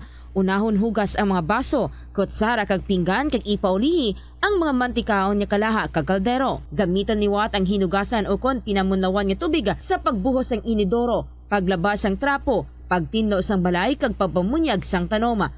Gilayon niya ipa-repair ang tagas o kon leak sa gripo. I-report sa Water District kung mayroon sang linya sang tubig nga naguba. Maggamit lamang sang husto nga tubig kung magluto sang pagkaon. Hindi malikawan nga ginapangita gid sang isa ka tawo ang foot massage. Magluwas nga manami ini sa pamatyagan. Mayara man ini sa maayo nga benepisyo sa lawas. Sunod kay Dr. Tyler Wheeler, Primary Care Sports Medicine Physician, ang malipot nga foot massage ang makapahagan-hagan sang stress. Ang moderate pressure massage ang safe para sa mga kalabanan nga tawo ilabi na ang may mga kondisyon kaangay sang arthritis kag long-term pain. Mahimo man nga mag-seek sang professional massage therapist para sa imo nga relaxing foot massage. Kung ikaw isa ka chess lover, yaring pila ka brain benefit sa paghampang sini, kag kung wala ka nagahampang sini, umpisahin na. Sunod sa pagtuon ng paghampang sang chess makabulig likaw sa Alzheimer's disease. Bangod ang utok nagatrabaho kaangay sang muscle, nagakinahanglan ini sang exercise agud mangin healthy kag malikawan ang injury. Magluwas diri ang paghampang sang chess ang Ito ang Bombo Radio Philippines. Fully digitalized. Numero 1 sa balita, komentaryo, drama at serbisyo publiko. Bombo Radio Philippines. Bombo Radio Philippines. Ang inyong #1 at most trusted radio network in the country. Basta Radio Bombo! Good afternoon sa inyo tanan mga kabombo. Happy Monday. Nice to be back. Kumusta? We missed each other for one day. But anyway, ari na kita and this is Tita Regine. Nag-aabi-abi sa inyo. Welcome sa kahapon lamang program dito sa DYFM, Bombo Radio Iloilo, the 23rd of October. And this afternoon, mga kabombo, magapadayan na naman kita sa pagdalon sa inyo sa aton yung kalingawan every afternoon, ang mga istorya sa kabuhi, sa aton din nga mga letter senders, sa aton yung mga contributors nga 100% good, nga very willing, nga mag-share sa ilang mga istorya. I hope kamo man, dira, especially ang mga wala pa naka-join diri sa KLP, come on. Join na, write your story and email that sa bombo_iloilo@bomboradio.info or isulat ninyo and then ipadala ninyo sa kahapon lamang program DYFM, Bombo Radio Iloilo, Sky City Tower, Mapa Street, Iloilo City. Nagagumgum ang aton nga panahon dito sa syudad sa Iloilo, most probably sa iban nga mga lugar nagatulot-alitina or nagaulan na gid, no? So let us all be safe. Let's stay safe, ha? Welcome na mga kabombo. I-check natin ang aton nga Christmas countdown. Pila ka nadlaw na lang bago ang Christmas. Check natin na. Christmas is a time for sharing, giving gifts for everyone. What matters now is this Christmas we share the love.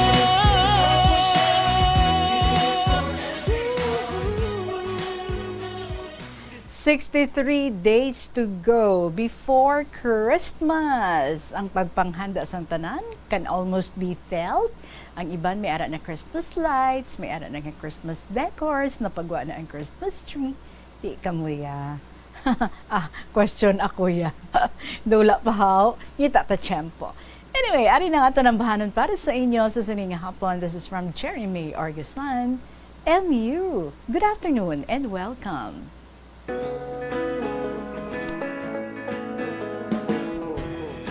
Araw-araw ka-text kita, minu-minuto chinachat mo pa.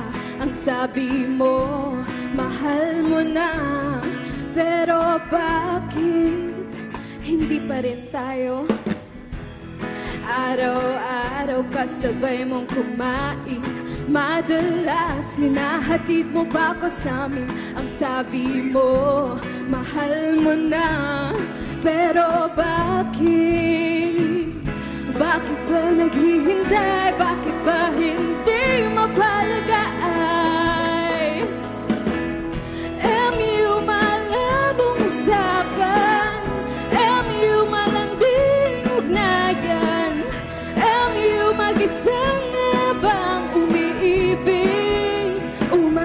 palagi na lang.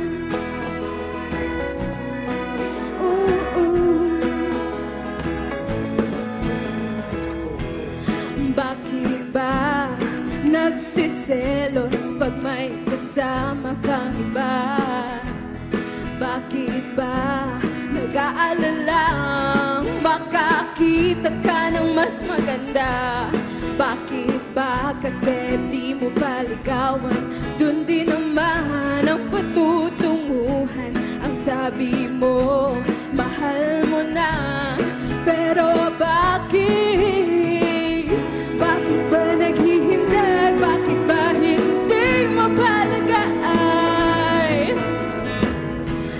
MU malabong usapan, MU malanding ugnayan, MU mag-isang habang umiibig, umasa palagi na lang.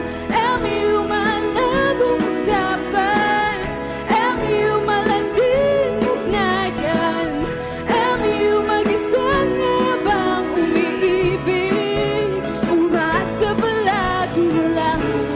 Di kita pwedeng sumbatan. Wala akong karapatan. Umuuwi ng luhaan at sugatan, pero maghihintay pa rin. Malabong usapan, malanding ugnayan, mag-isang habang umiibig.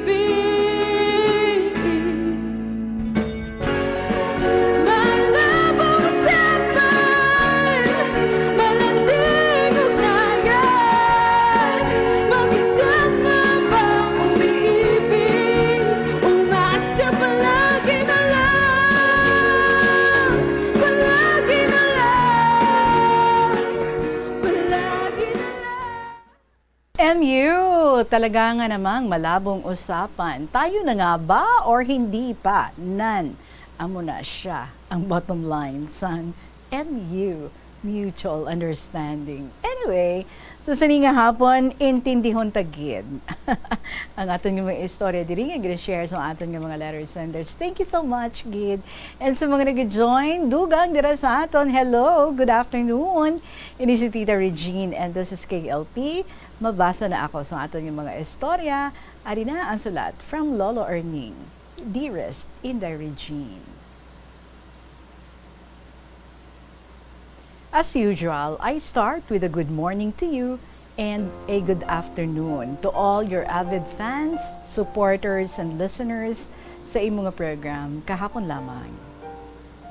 I was awakened by the acts of two school administrators nga nag-cause gid sa akon sang sorrow or nag-cause gid sang sorrow sa isa ka family bangod sang kamatayon sang ilang estudyante and resentment and hatred of some school teachers and students. Ang ining duha ka mga insidente, ang isa sa Haro, ang isa sa Lawaan Antique, are really condemnable, not commendable. Ako mismo naka-experience man something from our own school administrator. Siguro Inday, duna gid na iya no sa ibang nga tawo. Ining familia sang amon nga school administrator sadto kilala ko gid. Ang ginikanan nila sini hindi man manggaranon. Managkay ugid lang ang ila amay, kagang iya asawa was just a plain housewife. Ang nagapalain sa ila sang sa iban or nagapalain sa ila sang sa iban. Amo nga ini sila may dugo nga katsila. Ululupod kami sini sa Kalye Quezon, sa syudad sang Iloilo. Sang wala pa natabo ang pinakadako nga sunog sadtong February 6, 1966. Magkaupod kami sining iya manghod nga babae. Tungod nga isa lang kami ka-eskwelahan sang college kami. Ang natabo amo ini. Department head ko ang utod niya nga babae sa health PE, C81, and Music. Sa mulihi, ginassign kami sa extension school kag nangin OIC siya, kag ako naman ang iyang assistant. Later on, ang iya magulang nga lalaki nangin principal namon by virtue of his units earned in Boy Scouting. You can ask yourself then, what kind of an administrator is he? Sa ginasay ng lalaki bilang principal, gindalaya bilog niya nga pamilya sa amon na eskwelahan. Ang agot niya nga bata, tama kabuli, kag naka-record gani sa guidance. Sa diin, si Mrs. ko ang guidance counselor sadto. Isa pagid gali. Ang iya asawa nga PE major, ginpatudlo niya English 1. Kag saksi pa kami nga mga English teachers. Sang ini siya, nagtudlo sang comparison of adjectives. Hambal niya sa mga estudyante, class, give me the positive degree, comparative degree, and superlative degree of the word beautiful. Ang iya gintudlo amo ini, beautiful, beautifuler. So sa ako naman niya, amo ining natabo. Principal siya sa mother school kag wala na kami officer in charge sa extension school. Ginabalan siya sa mga maestra nga Sir Blanc, si Sir Erning na lang bala ang himuang nga OIC kay siya ang most senior kag most experienced teacher diri sa extension school. Kaya ginhambal niya amo ni. Si Mr. Blanc could never be an officer in charge because he's only a teacher 1. Ang ginhimo niya, kun hindi Blanc. Anyway, he appointed somebody, yes sir man to be the OIC. Yes sir lang, no? Permi. His appointee was also a teacher 1. Tiambot ako na nung naakigang niya sa akon. Siguro tungod kay nag-ayo ako, ng ibang nga libro sa library sa mother school, isaylo sa extension school para magamit sa mga estudyante. So, na-promote si Mrs. ko bilang principal.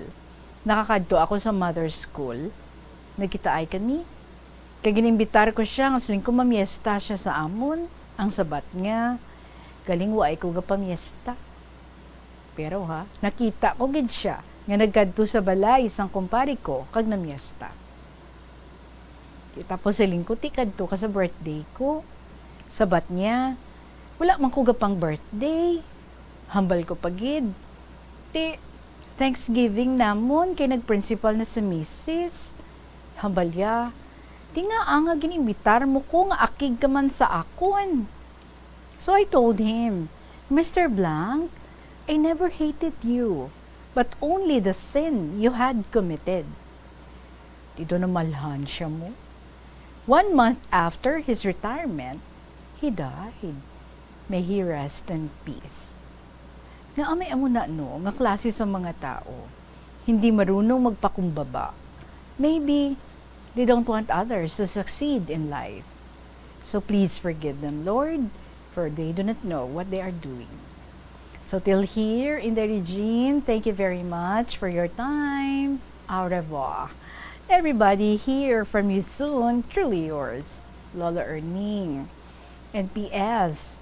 Naistorbo ang pagsulat ko kay nag-istorya pa ako sa apo ko na managkuha sang board exam for teachers. Alright. Still, Lola Ernie.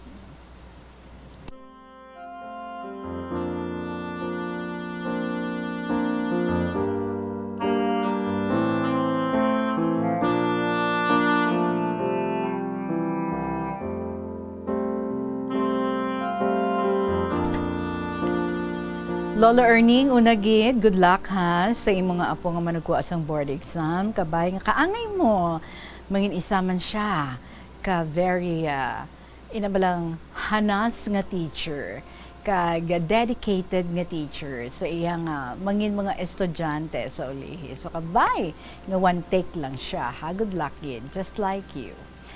And secondly, ang regarding no sa mga tao sa aton palibot, amo na bala nga ginatudloan gid kita.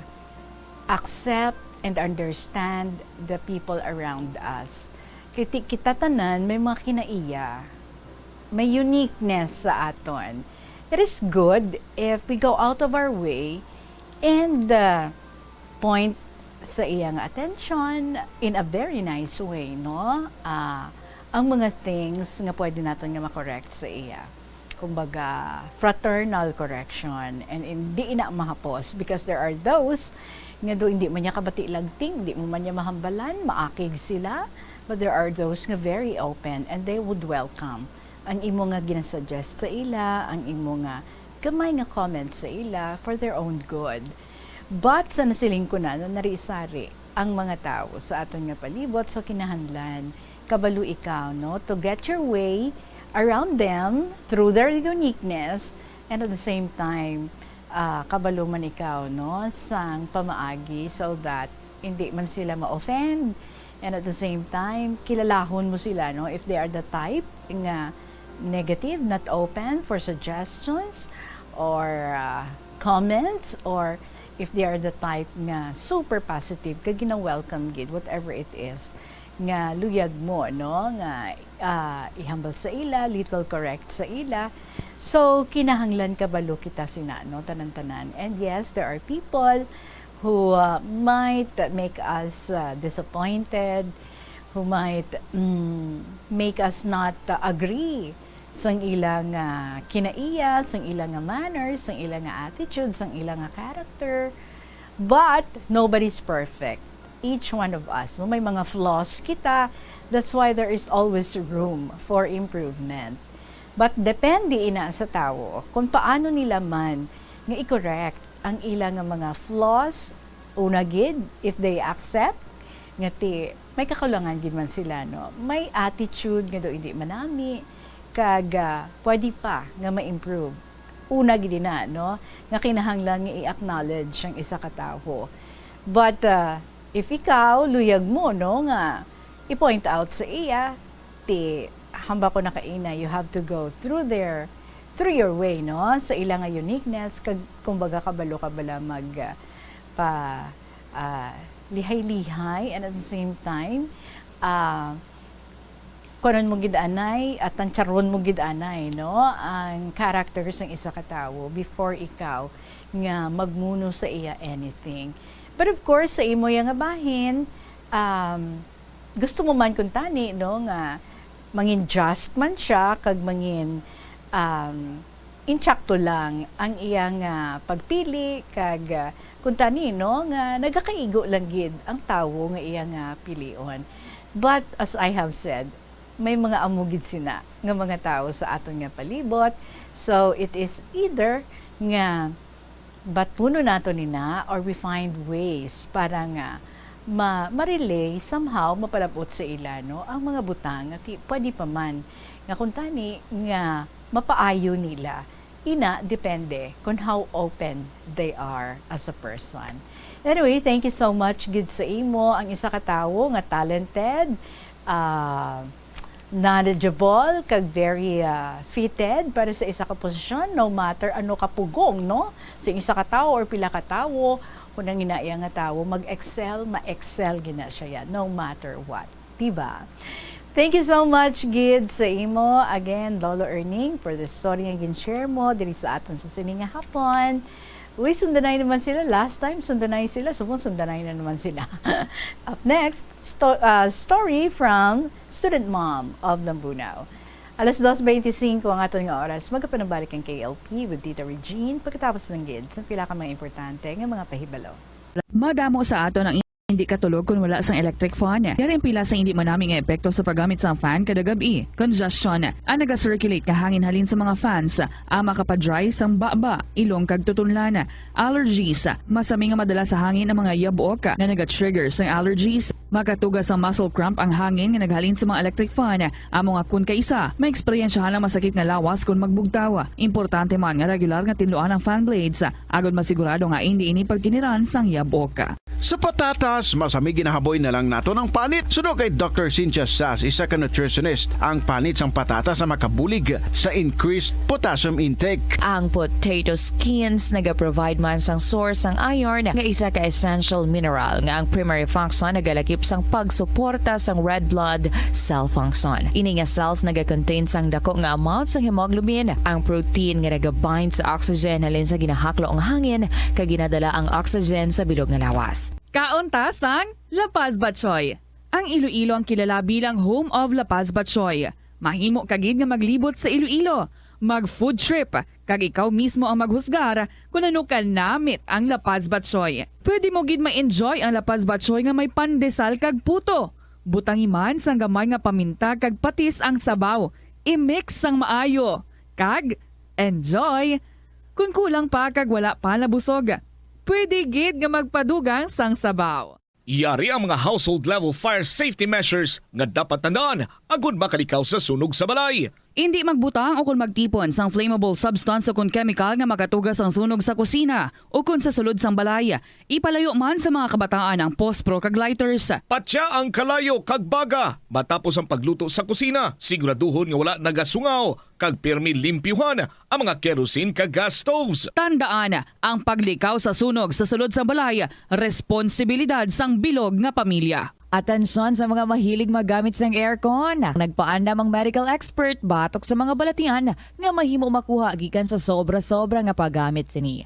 Sino ka Dr. Maria Encarnita Limpin, isa ka experienced healthcare specialist, mas maayo nga tsakyaron nga malimpyo ang hangin nga nagikan sa aircon bangod kun mahigko. Mahimo ini nga magtugas sang impeksyon kag mga balatian kaangay sang pulmonya. Gani hagan-hagan na lang ina bangod bisan makabulig ini sa imo sa maginot nga tiyempo, may risgo man ini sa imo nga ikaayong lawas. Sa pagbugtaw mo sa aga, cold baladayon nga tubig ang imo ginainom? Ay, dali lang, wait a minute. Para sa ininit. Suno kay Dr. Deborah Weatherspoon, isa ka advanced practice nurse, mas maayo nga mag-inom sang alabaab nga tubig sa aga. Paathag ni Weatherspoon, iniya nagabulig sa lawas nga magpagwa sang toxins kag naga-improve sang imo blood circulation. Sa mga babayi, ang pag-inom sang alabaab nga tubig ay nagabulig man kung ikaw nagasuprer sang period cramps. Ang tambo o kung bamboo shoots manggaranon sa dietary fiber, low in calories kag power-packed sa essential nutrients. Suno sa pagtuon sang comprehensive reviews in food science and food safety. The Farmer's Bazaar, your traditional public market with the touch of Plazuela Dos, ang isa ka lugar nga gintukod sa tion kag sa kasagsagan sa COVID-19 pandemic nga may tinutuyo nga maghatag sa imo sang safe marketing experience. Subong nga ang COVID-19 hindi na gid man dako nga pamahog kag nagapakadto na kita sa next normal. Rest assured nga ang Farmer's Bazaar will further evolve agud nga magpadayon sa paghatag sa inyo sing satisfying marketing experience. The Farmer's Bazaar sa lower level tara na pahamtang ang fish, poultry kag meat section para naman sa inyo mga kinahanglanon nga prutas, utang kag iban pa, magbisita sa upper level pinaagi sa paggamit sa hagdanan o kon sa pagkadto direkta sa parking lot. The Farmer's Bazaar, your traditional public market with the touch of Plazuela Dos. Plazuela de Iloilo Billboard of Activities for October 22 to 28, 2023. Subong nga Sabado, ang inyo paborito nga pop songs magadominar sa Plaza Mayor sa Plazuela de Iloilo. Sa 2 ka oras kag 30 minutos nga musical extravaganza. Upod sa Crayons Band sa Concert at the Plaza, Blasting Your Way on October 28, umpisa alas 6 sa gabi. Sa tion sa musical show, napuno ka mga Plazuela de Iloilo mugs kag iban pa ay igaparafol para sa mga suki sang Plazuela de Iloilo. Sa Oktubre 29, Domingo, imbitadong tanan nga mangin kabahin sang Eucharistic Celebration nga pagahiwaton sa mga adlaw sa La Tolda alas 11 sang aga. Sa tion sang misa, ipangamuyo naton sa Ginoo nga tudloan niya kita kung paano mahanda sang maayo ang aton kaugalingon sa highly anticipated nga El Nino. Plazuela de Iloilo, one with you in the common hope for a better community and a progressive country in 2023. Masami ba lang nga nagabiri ang imutiil, suno kay Dr. John Hubert Pua, isa ka orthopedic surgeon, masami nga mabatyagan ang cramps sa idalom nga parte sang lawas. Apang mas delikado kung masami mo ining mabatyagan sa ibabaw nga parte sang imulawas, kaangay sang kamot, bangod posible ini nga palatandaan sang mas malala nga balatian, kaangay sang sakit sa tagipusoon, diabetes, kag hypothyroidism. Nagpanugyan ang doktor nga ang pinaka-epektibo nga solusyon sa cramps amo ang stretching exercise tubtub madula ang pagbiring. Nakahibalo ka bala nga ang color ang makaapekto sang imo nga modo? Santo sa pagtuon sang American Home Shield, mayara sang correlation ang color kag mood. Kaangay sang pula nga nagapataas ang blood pressure kag heart rate. Apang mas maayo ang duag nga pula kunyara ini sa kusina, bangod mas nagapagana ini sa pagkaon. Ang shades. Student Mom of Lambunaw, dear Tita Regine.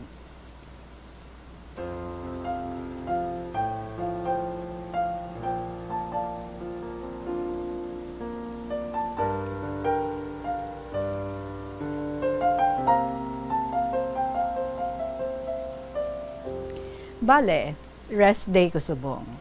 Last week, Monday to Friday, nagpang-garden ako, gani subong medyo kapoy pa ako. Gin-finish ko ang letter for you sa ibabaw sa ako ni writing table. Kag-ara, another letter is coming your way. Hello and hi gali to everyone. Gina-imagine ko nga tanan nga regular writers to KLP naka-tune in, waiting that their letter be read today. Kumusta na lang dira? Kanday na ni Del, Miss G, Lolo Erning, Lolo Dencio, Lolo Amparing, Mia of Bingawan, and to everybody listening now. Ari naman ako, si Student Mom, nagapaapas sulat, kaya nakatsyempo kita subong. Bisan ara lang ako sa balay, bisigid ako, magkuti-kuti sang tanan, nga masiplatan ko, that needs my attention. Magpanilhig, maghimos-himos, magpanrapo sa mga yabukon, maglaba, or anything I can see that needs to be done. Doon ka isa, mamati music, magtukar organ, manahi, pero sa masami, magbasa. Hindi siguro ako mabuhi kung hindi ka basa sang bisan ano lang. Magazine, books, or Bible. Wow, appear tayo. Student Mom.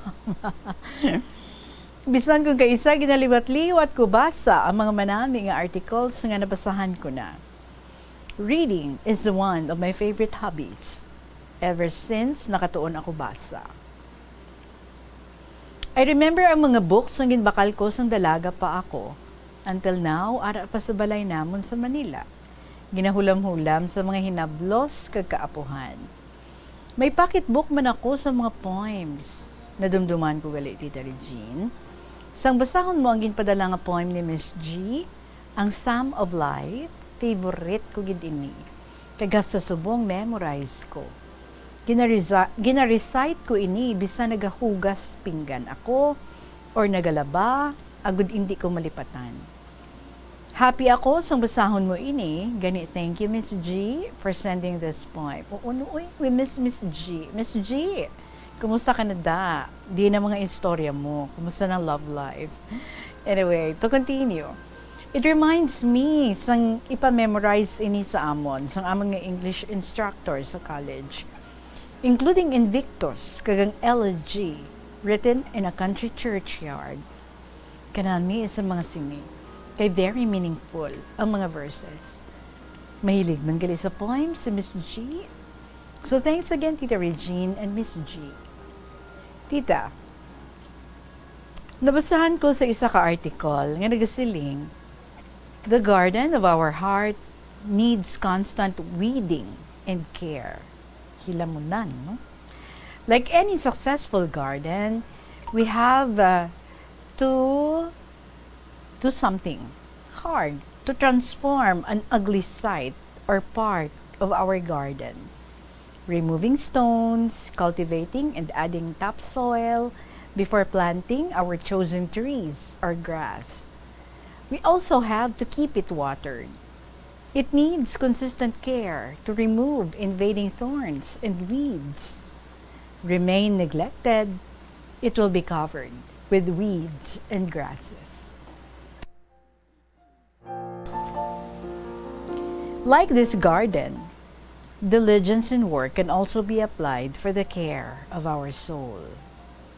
Solomon wrote in Proverbs 4, verse 23, "Keep your heart with all diligence, for out of it spring the issues of life."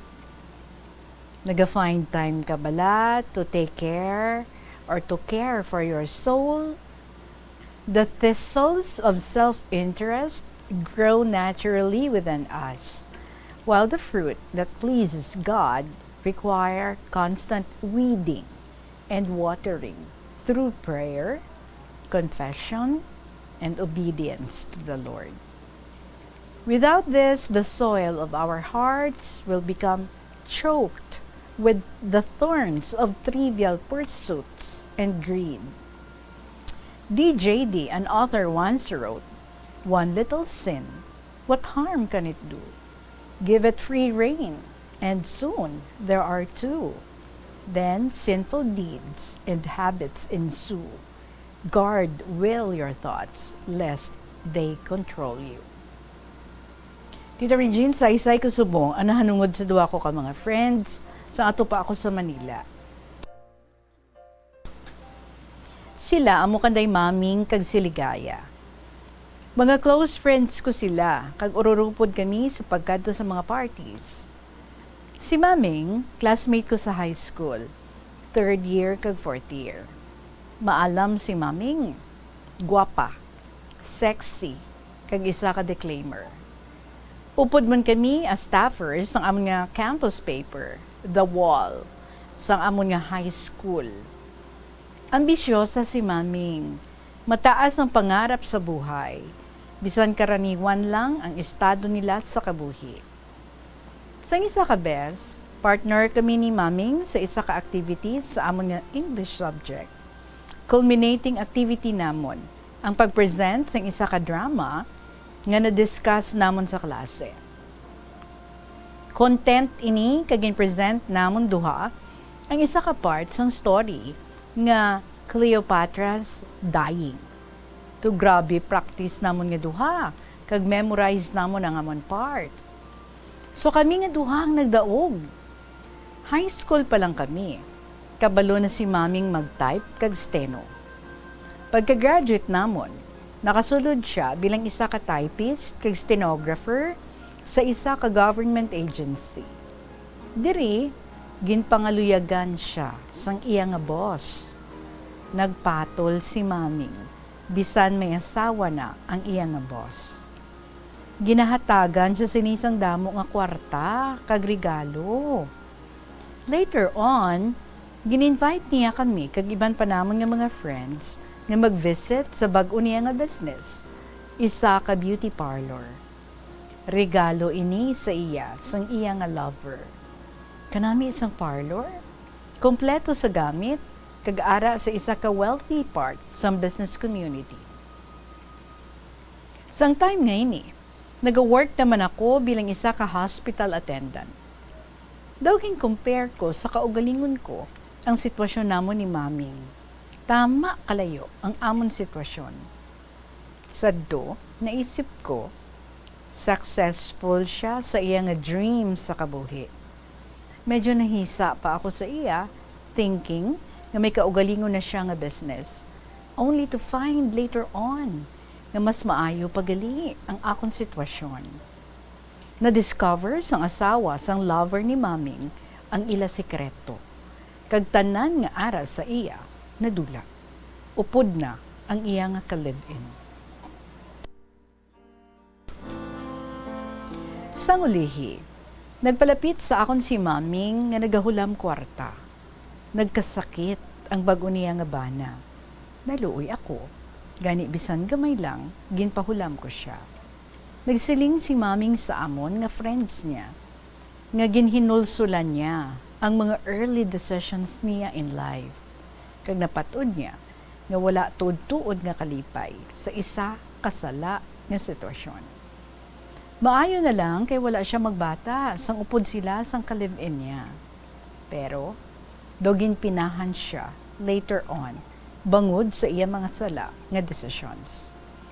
Wala sila kabata sang ikaduha niya nga bana. Although, kasal sila. Nangin kulang ang ila pagupdanay sang iyabana, bangod sa wala sila anak. Nahisa gani siya sa amon nga iya mga friends, kay tanan kami may bata. Subong ang mga bata na lang sang duwa niya kamanghod nga mga babae ang ginahatagan niya sang pagtamod, nga daw iya kaugalingon nga mga anak. Tita Regine, ang dason ko naman nga isaysay, natuloy naman kay Ligaya.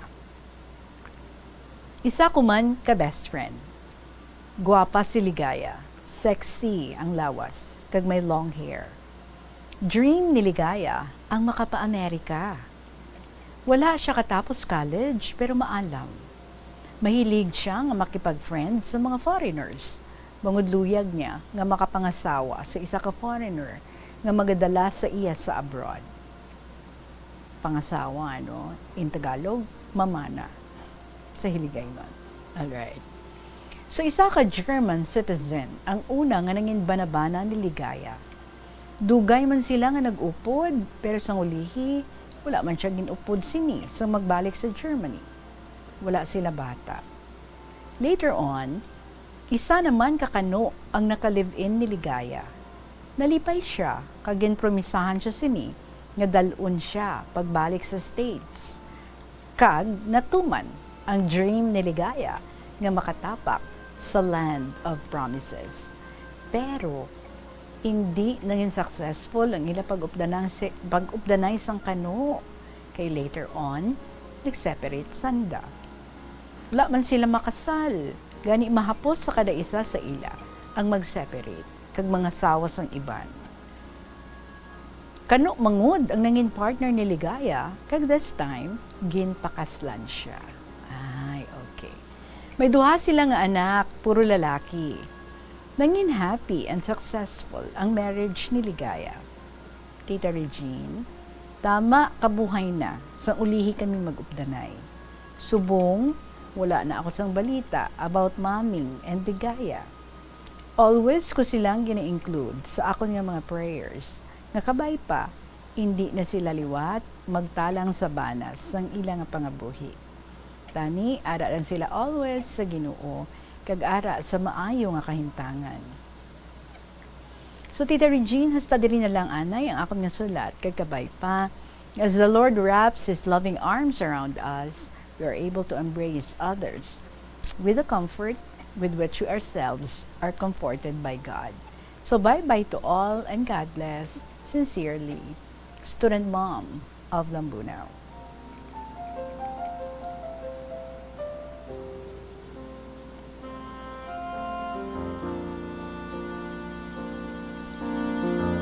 The things that we decide kung bata pa kita, kag wala ta ginapadalman gid sang maayo. Manabalahan nila, no? Palaging nasa huli ang pagsisisi. Ito ka-cliche lang, but it's really true. Ang mga katuntuhan, no? Ang ginahimo naton sang bataon pa kita, and now nga may edad na kita, nag-mature na kita, every time nga madumduman naton, dumanago man kita, no? Sa dalom sang lamesa. But anyway, si Maming learned her lesson well. And your other friend, mayo lang, no? Kay after sang pila ka failed relationships because amo gina iya ang pinaka-dream niya, no? Niligaya sa iya nga kabuhi. Ati gin bless gid man siya. Finally, with the third relationship that she had, nga amo gid ang nagtuman sang iya nga handom nga maka-abroad siya, madala to siya. And now they're settled and they have their own children and they are very happy. But of course, siguro, no, si Ligaya, may ara man siya nga mga regrets sa iyang life. But all the mistakes, sige na lang, ginbaton niya na lang, nga part, no, sa iyang growth, part sang naghatag sa iya sang maturity and strength. Nga amo man in a nice way or in a way, ang nag-guide sa iya, no? Para nga mangin wiser siya sa iya nga mga nangin next decisions sa iya nga kabuhi. Kung kaisa blinded kita, no? mahambal kita, ay gusto ko ya amo ni, regardless whether ara kita sa intsakto nga path or hindi. So kung yang pa kita, bahala na da. Basta ang importante, matuman ang akon nga luyag, matuman ang akon nga handom. Pero dira gali kita nagsala, no? So sa iya, after failed, pila man ka failed relationships, so ulihigin blessed gid man siya, no? Kay ti, makabal bala kita no nga kung nagulat ka lang, daw mo na bala, galing kay ti, wala na. Tapos na to. Everything already happened. We can only learn from all the mistakes nga aton nga ginhimo. And especially kay Maming. Si Maming, damo gid no, sa iyang ginhinulsulan, and she realized nga there are no shortcuts gali. Kung luyag mo gid no, nga magmaayo ang imo nga pagpangabuhi, there are no shortcuts. Kagkabalo ka nga it will only bring you disaster. Kung may mga sitwasyon ikaw nga sudlan, even if you know nga kaalang-alang, di may katapusan gid ang tanan. But anyway, she too no has been blessed nga ti nakakita mo siya sang iyang husband. So my little lacking, you said no, sa ilang pagpangabuhi, and amo nang hambal mo nga ti wala sila sang bata. Pero sige lang, siguro no, duha sila, they are also trying. Nabisan duha lang sila to live a happy family life. Nga mangin kontento man kung ano ang ginhatag sa ila. So count na lang sila no sa mga blessings nga ginhatag sa ila. Don't focus na lang sila. Hindi na lang sila mag-focus sa mga kung ano ang wala sila. I guess we should, no? All of us, dapat amuin na ang aton nga mangin thinking, amuin na ang aton nga mangin pananawan. So student ma'am, thank you so much gid. Nami ka gid because you have the time para nga mang garden dira. And at the same time, no, every day of your life, you never miss nga magbasa ka na, may gid man. Kung makabasa ikaw, kay kadamo gid sang imo nga ma-pick up, kadamo sang imo nga ma-learn. Parehas gid kita gali nga duha, no? Doon di kompleto aton life bala, no? Kung di kita kabasa every day. But anyway, thank you so much, and more stories to be shared with us diri sa KLP. Thank you so much, gid student mom of Lambunaw. 48 minutos makalipas ang alas 2, magabalik kita with another story para sa inyo diri gihapon sa KLP. Likawan ang mga disgrasya nga dulot sang kuryente. Tabunan o konselyuhan ang mga wala nagamit nga electrical outlets. Ihaboyo kung ipa-repair ang mga electrical items nga may samad nga cords. Hukson sa saksakan ng mga electrical appliances antes ini i-repair. Hindi paghuslo na mga plug halin sa outlet nga ginabutong ang cord kay basi mabugto ini. Hindi pagpunon sa nakasaksak nga mga appliances o kon gadgets sa mga salaksakan. Hindi magtandog sa electrical appliances kung basa ang imo mga kamot. Likawan ang pagsaka o kon pagtandog sa puno o kon sangasang kahoy nga may nagalaylay nga kuryente. Ang kasubo kag depresyon ang hindi pareho nga balatyagon. Ang depresyon ang hindi gulpiyada lang nga nagakatabo sa isa ka tawo. Masami man nga ginakabig sa mga tawo nga depressed ini bangod sa kasubo nga nagakabatyagan. Ang kasubo temporaryo lang nga nagakabatyagan sang tawo kag masami nagadugay sang pilalang kaadlaw. Samtang magkabig naman nga nag-experience ikaw sang depresyon kung masobre na sa 3 ka bulan nga nagabatyag ikaw sang kasubo. Importante nga mahibaluan ang mga naga-trigger sa nga mga balatyagon, agud nga mahibaluan kung paano ini nga bulngon. Umpisa sang pandemya nangin mas conscious na ang mga tao sa personal hygiene bilang kabahina sang COVID-19 prevention. Apang magluwas sa COVID-19, madamo pa sang iban nga germs kag virus ang kinahanglan likawan agud hindi mag-angkon sang sakit. Yari mga proper hygiene practices nga dapat muhimuon agud maligawan ang nagkalailain nga sahay isang balatian. Insakto nga paghugas sang kamot, pagpaligo adlaw-adlaw, pagpabilin sang good oral hygiene, pagsunod sa cough and colds etiquette. Ang simple nga paghusay sang buhok ang may pila ka maayo nga benepisyo sa lawas. Sunod kay Arthi Ragurama, founder sang Dega Organics nga nagaproduce ng handmade bath kag body products sa New Delhi, India. Ang mga tawo nga may dry hair, ang masami hindi mahilig nga maghusay sang buhok bangod sa kahangawa sang hair fall. Apang ang masami nga paghusay sang buhok ang makabulig sa blood circulation sa aton nga scalp. Naga-nourish man ini sang hair roots, naga-promote sang growth, kay nagabulig man agod nga malikawan ang hair loss. Nga ginadubilian ang illegal nga droga. Makamamatay. Ang nagagamit sang shabu posible mapatay tungod sa cardiac arrest o kung hindi gani tungod sa drug overdose. Makaguba sang lawas. Makadulot ini sang pagkaguba sang kidney ukon pag-angkon sang hepatitis, posible man nga malatnan sang acquired immune deficiency syndrome ukon AIDS. Maglikaw sa iligal nga droga para sa matawhay kag malinong nga komunidad kag pamilya.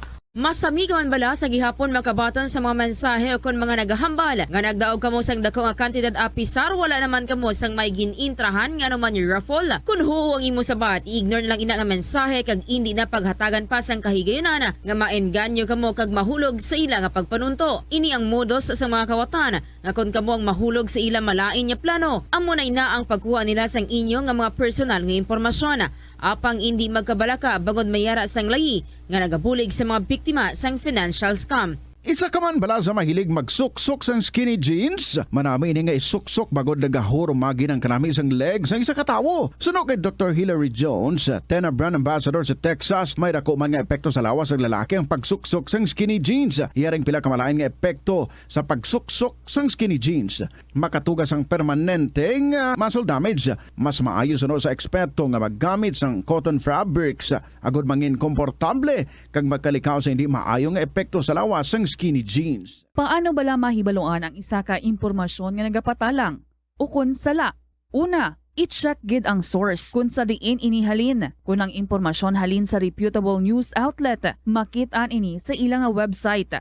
Ikaduha, i-check ang petsa sang gin-publish ang impormasyon ukon ng article. Ikatatlo, i-check ang detalye sang impormasyon. Basta hagid ang bugos nga istorya bangod posible nga ang detalye ang malayo katama sa nakabutang sa headlines. Mag-fact check. Kung kaisa, bangod sa imo nga kaakig, stress kag disappointment sa kabuhi, nagadesisyon kamo nga wala ninyo ginapalibugan kag ginapadalman. Gani likawi nga maghimo sang desisyon kung ikaw ang akig. Hatagi sang oras ang imo nga kaugalingon. Sorry kita from Lola Amparing. Magandang hapon sa inyo lahat, mga katapos ng Bombo Radio. Mga kaangay ko nga mahuyugon ng mga listeners, lalong-lalo na sa iyo, mahal na Tita Regine and family. My dearest Tita Regine.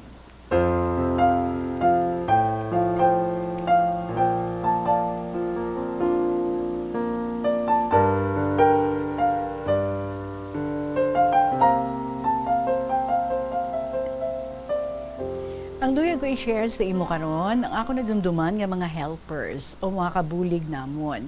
Sang buhi pa ang pinalangga ko nga tatay.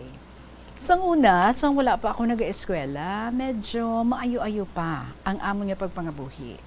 Tungod sa kapisan kag maasikasuho namon nga amay. Gani wala kami pagwad-i sang kabulig. Balan mo si nanay, halos kada tuig nagabata. Kakun ka isa tuwang sa tubig, sa tuig. Tita Regine, ang una gid nga helper namon, distant relative, dalaga, kag tama gid kapisan. Maasikasuhon sa amon nga mga kabataan. Kung hindi na ako malipat, mga 5 or 6 years nga stay niya sa amon. Siya nag-aalaga sa amon, halin sa eldest, hasta sang ulihi, nga naghalin. Tungod, naging pamalahian sa pamilya sang lalaki, nga wala man sila magnubyuhanay o nagpangaluyagay. Ay, abaw, grabe. Sa balan mo, tita, parents lang ang nagaplano sa ilang pag-asawahay. Dugay ang stay niya sa amon. Kag nahulog na gid ang ako niya pagpalangga, ang ako niya buot sa iya, palangga namon siya. Kung tani, hindi mo siya maghalin, pero ginsugat siya sang iya nga parents. Kita mo, tanan kami naghilinibi. Kapot sa iya bayo, tiil, kag mga kamot, kag pati siya nagahilibion man. Tama gid tita kasubo, kay naanad na kami sa iya nga pag-atipan kag pagpalangga. Ang ikaduha nga helper namon, dalaga man kag matambok. Tama kalain or kalain ang iya nga pamatasan. Medyo matamad-tamad kag rasonable. Balan mo tita, bataon pa siya. Wala siya madugayi pag-estar sa amon. Tita balan mo, medyo mahulag man. So isa ka bes, hulid kami sa tulugan. Sa hinali lang, nagsinggit. Kaginkamang siya sang akon elder brother, nga chick boy man. Ting amon balay sad to, duwa ka panalgan. Sa ibabaw, ang duwa ko kautod nga mga lalaki. Dito na sila nagatulog. Kag kamitanan nga mga babae, upod kanday nanay kag tatay, sa idalom nagatulog. Isa lang kalanot nga moskitero, kaya siguro mga 4 or 5 meters ang kalabaon. Natabo, tita, nga siguro, tungang gabi, nagkamang ang elder brother ko sa amon nga maid, ginkamang niya. Gulpi nagsinggitan, kag tanan kami nagbulog tawsad to. Di ginakiga ni tatay kag nanay, ang utod ko.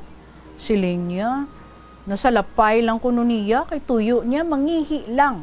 Bao abilidad. Di, way man nagdugay, naghalin ng amon helper. Inadlok siya kuno, nga basi kamangon naman siya liwat. Tita, sang wala madugay. Nakakuha naman kami isang bag-o nga helper. Mapisan man, kag mabuot, kag bisan anong isugo mo, gilayon, nagapati siya. Tita Regine, ang ika-third namon nga kabulig, siling ko mabuot, gali, kay may ginahimo, nga hindi maayo. Ining kabulig namon, upod ko sa isa ka kwarto. Pila ka beses, nga tapos na siya sa iya nga obra o hilimuson sa kusina.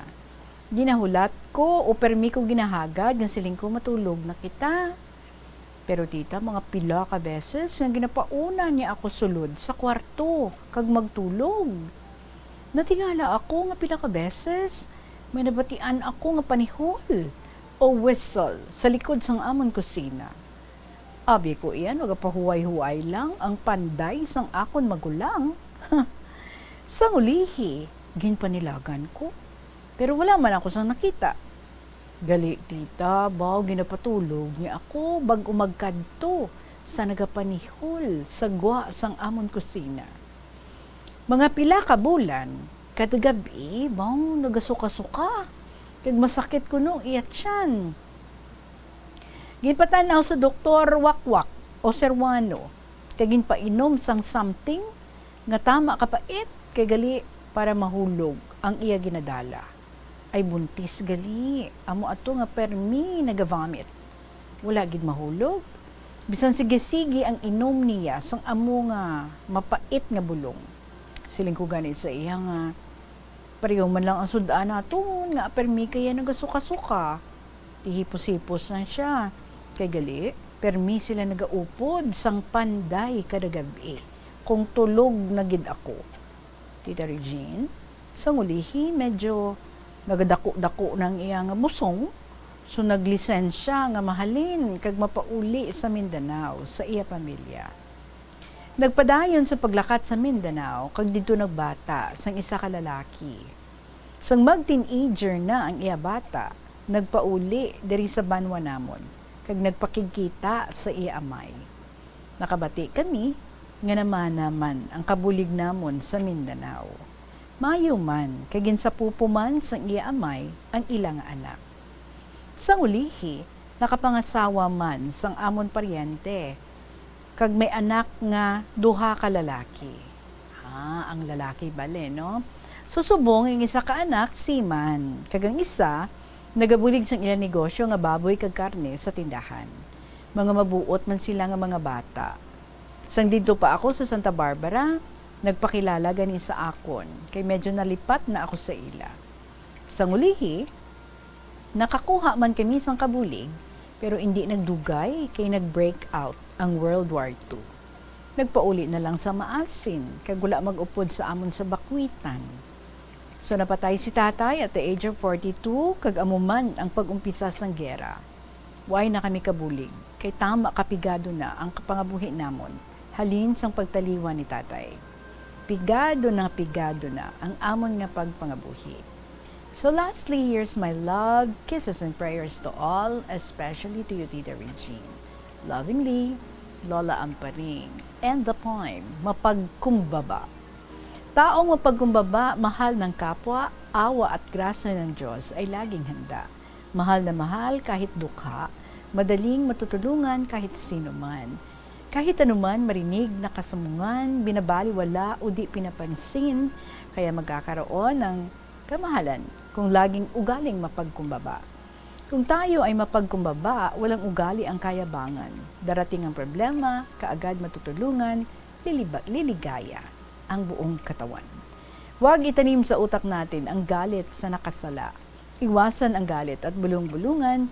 Isa-isip palagi ang ugaling mapagkumbaba. Mananatili ang kasiyahan at uunlad ang buhay natin. Walang tao na katulad mong ugali, kaya kung tuloy-tuloy ang pagpakumbaba, awa at grasya, palagi sa puong may kapal, bigyan ka ng mabuting kalusugan.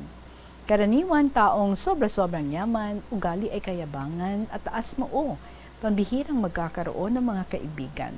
Upang mahalin tayo ng puong may kapal, ang pagpakumbaba sa kapwa ay laging itanim sa utak natin. Ang puong may kapal palagi sa tabi, saan-saan at nagbabantay sa atin habang buhay sa mundo. Again, from Lola Amparing. Lola Amparing, thank you so much. Gid, ha? You never really run out of stories. So nakimarites kita this afternoon sa mga mga naagyan ninyo, no? Sa inyong mga nangin kabulig, sa inyong penimilaysad to. Well, thank you so much. Subong budlay na wala mangita sa kabulig, no? Nga nagastay gid. Kag mangin loyal. Well, anyway, so palangga naton ina sila. Thank you so much, kid again, Lola Amparing. Kag sa inyo dira, mga kabombo, I'll be waiting for your own stories. So paki-email na sa bombo_iloilo@bomboradio.info or pwede isulat and ipadala sa kahapon lamang program, DYFM, Bombo Radio Iloilo, Sky City Tower, Mapa Street, Iloilo City. Nagahulat na si Toyang Ermitanya, so mababay na ako. See you again tomorrow. Maraming salamat sa gihapon. Iningin niyo alagad si Tita Regine para sa kahapon lamang program. Salamat, good afternoon and God bless.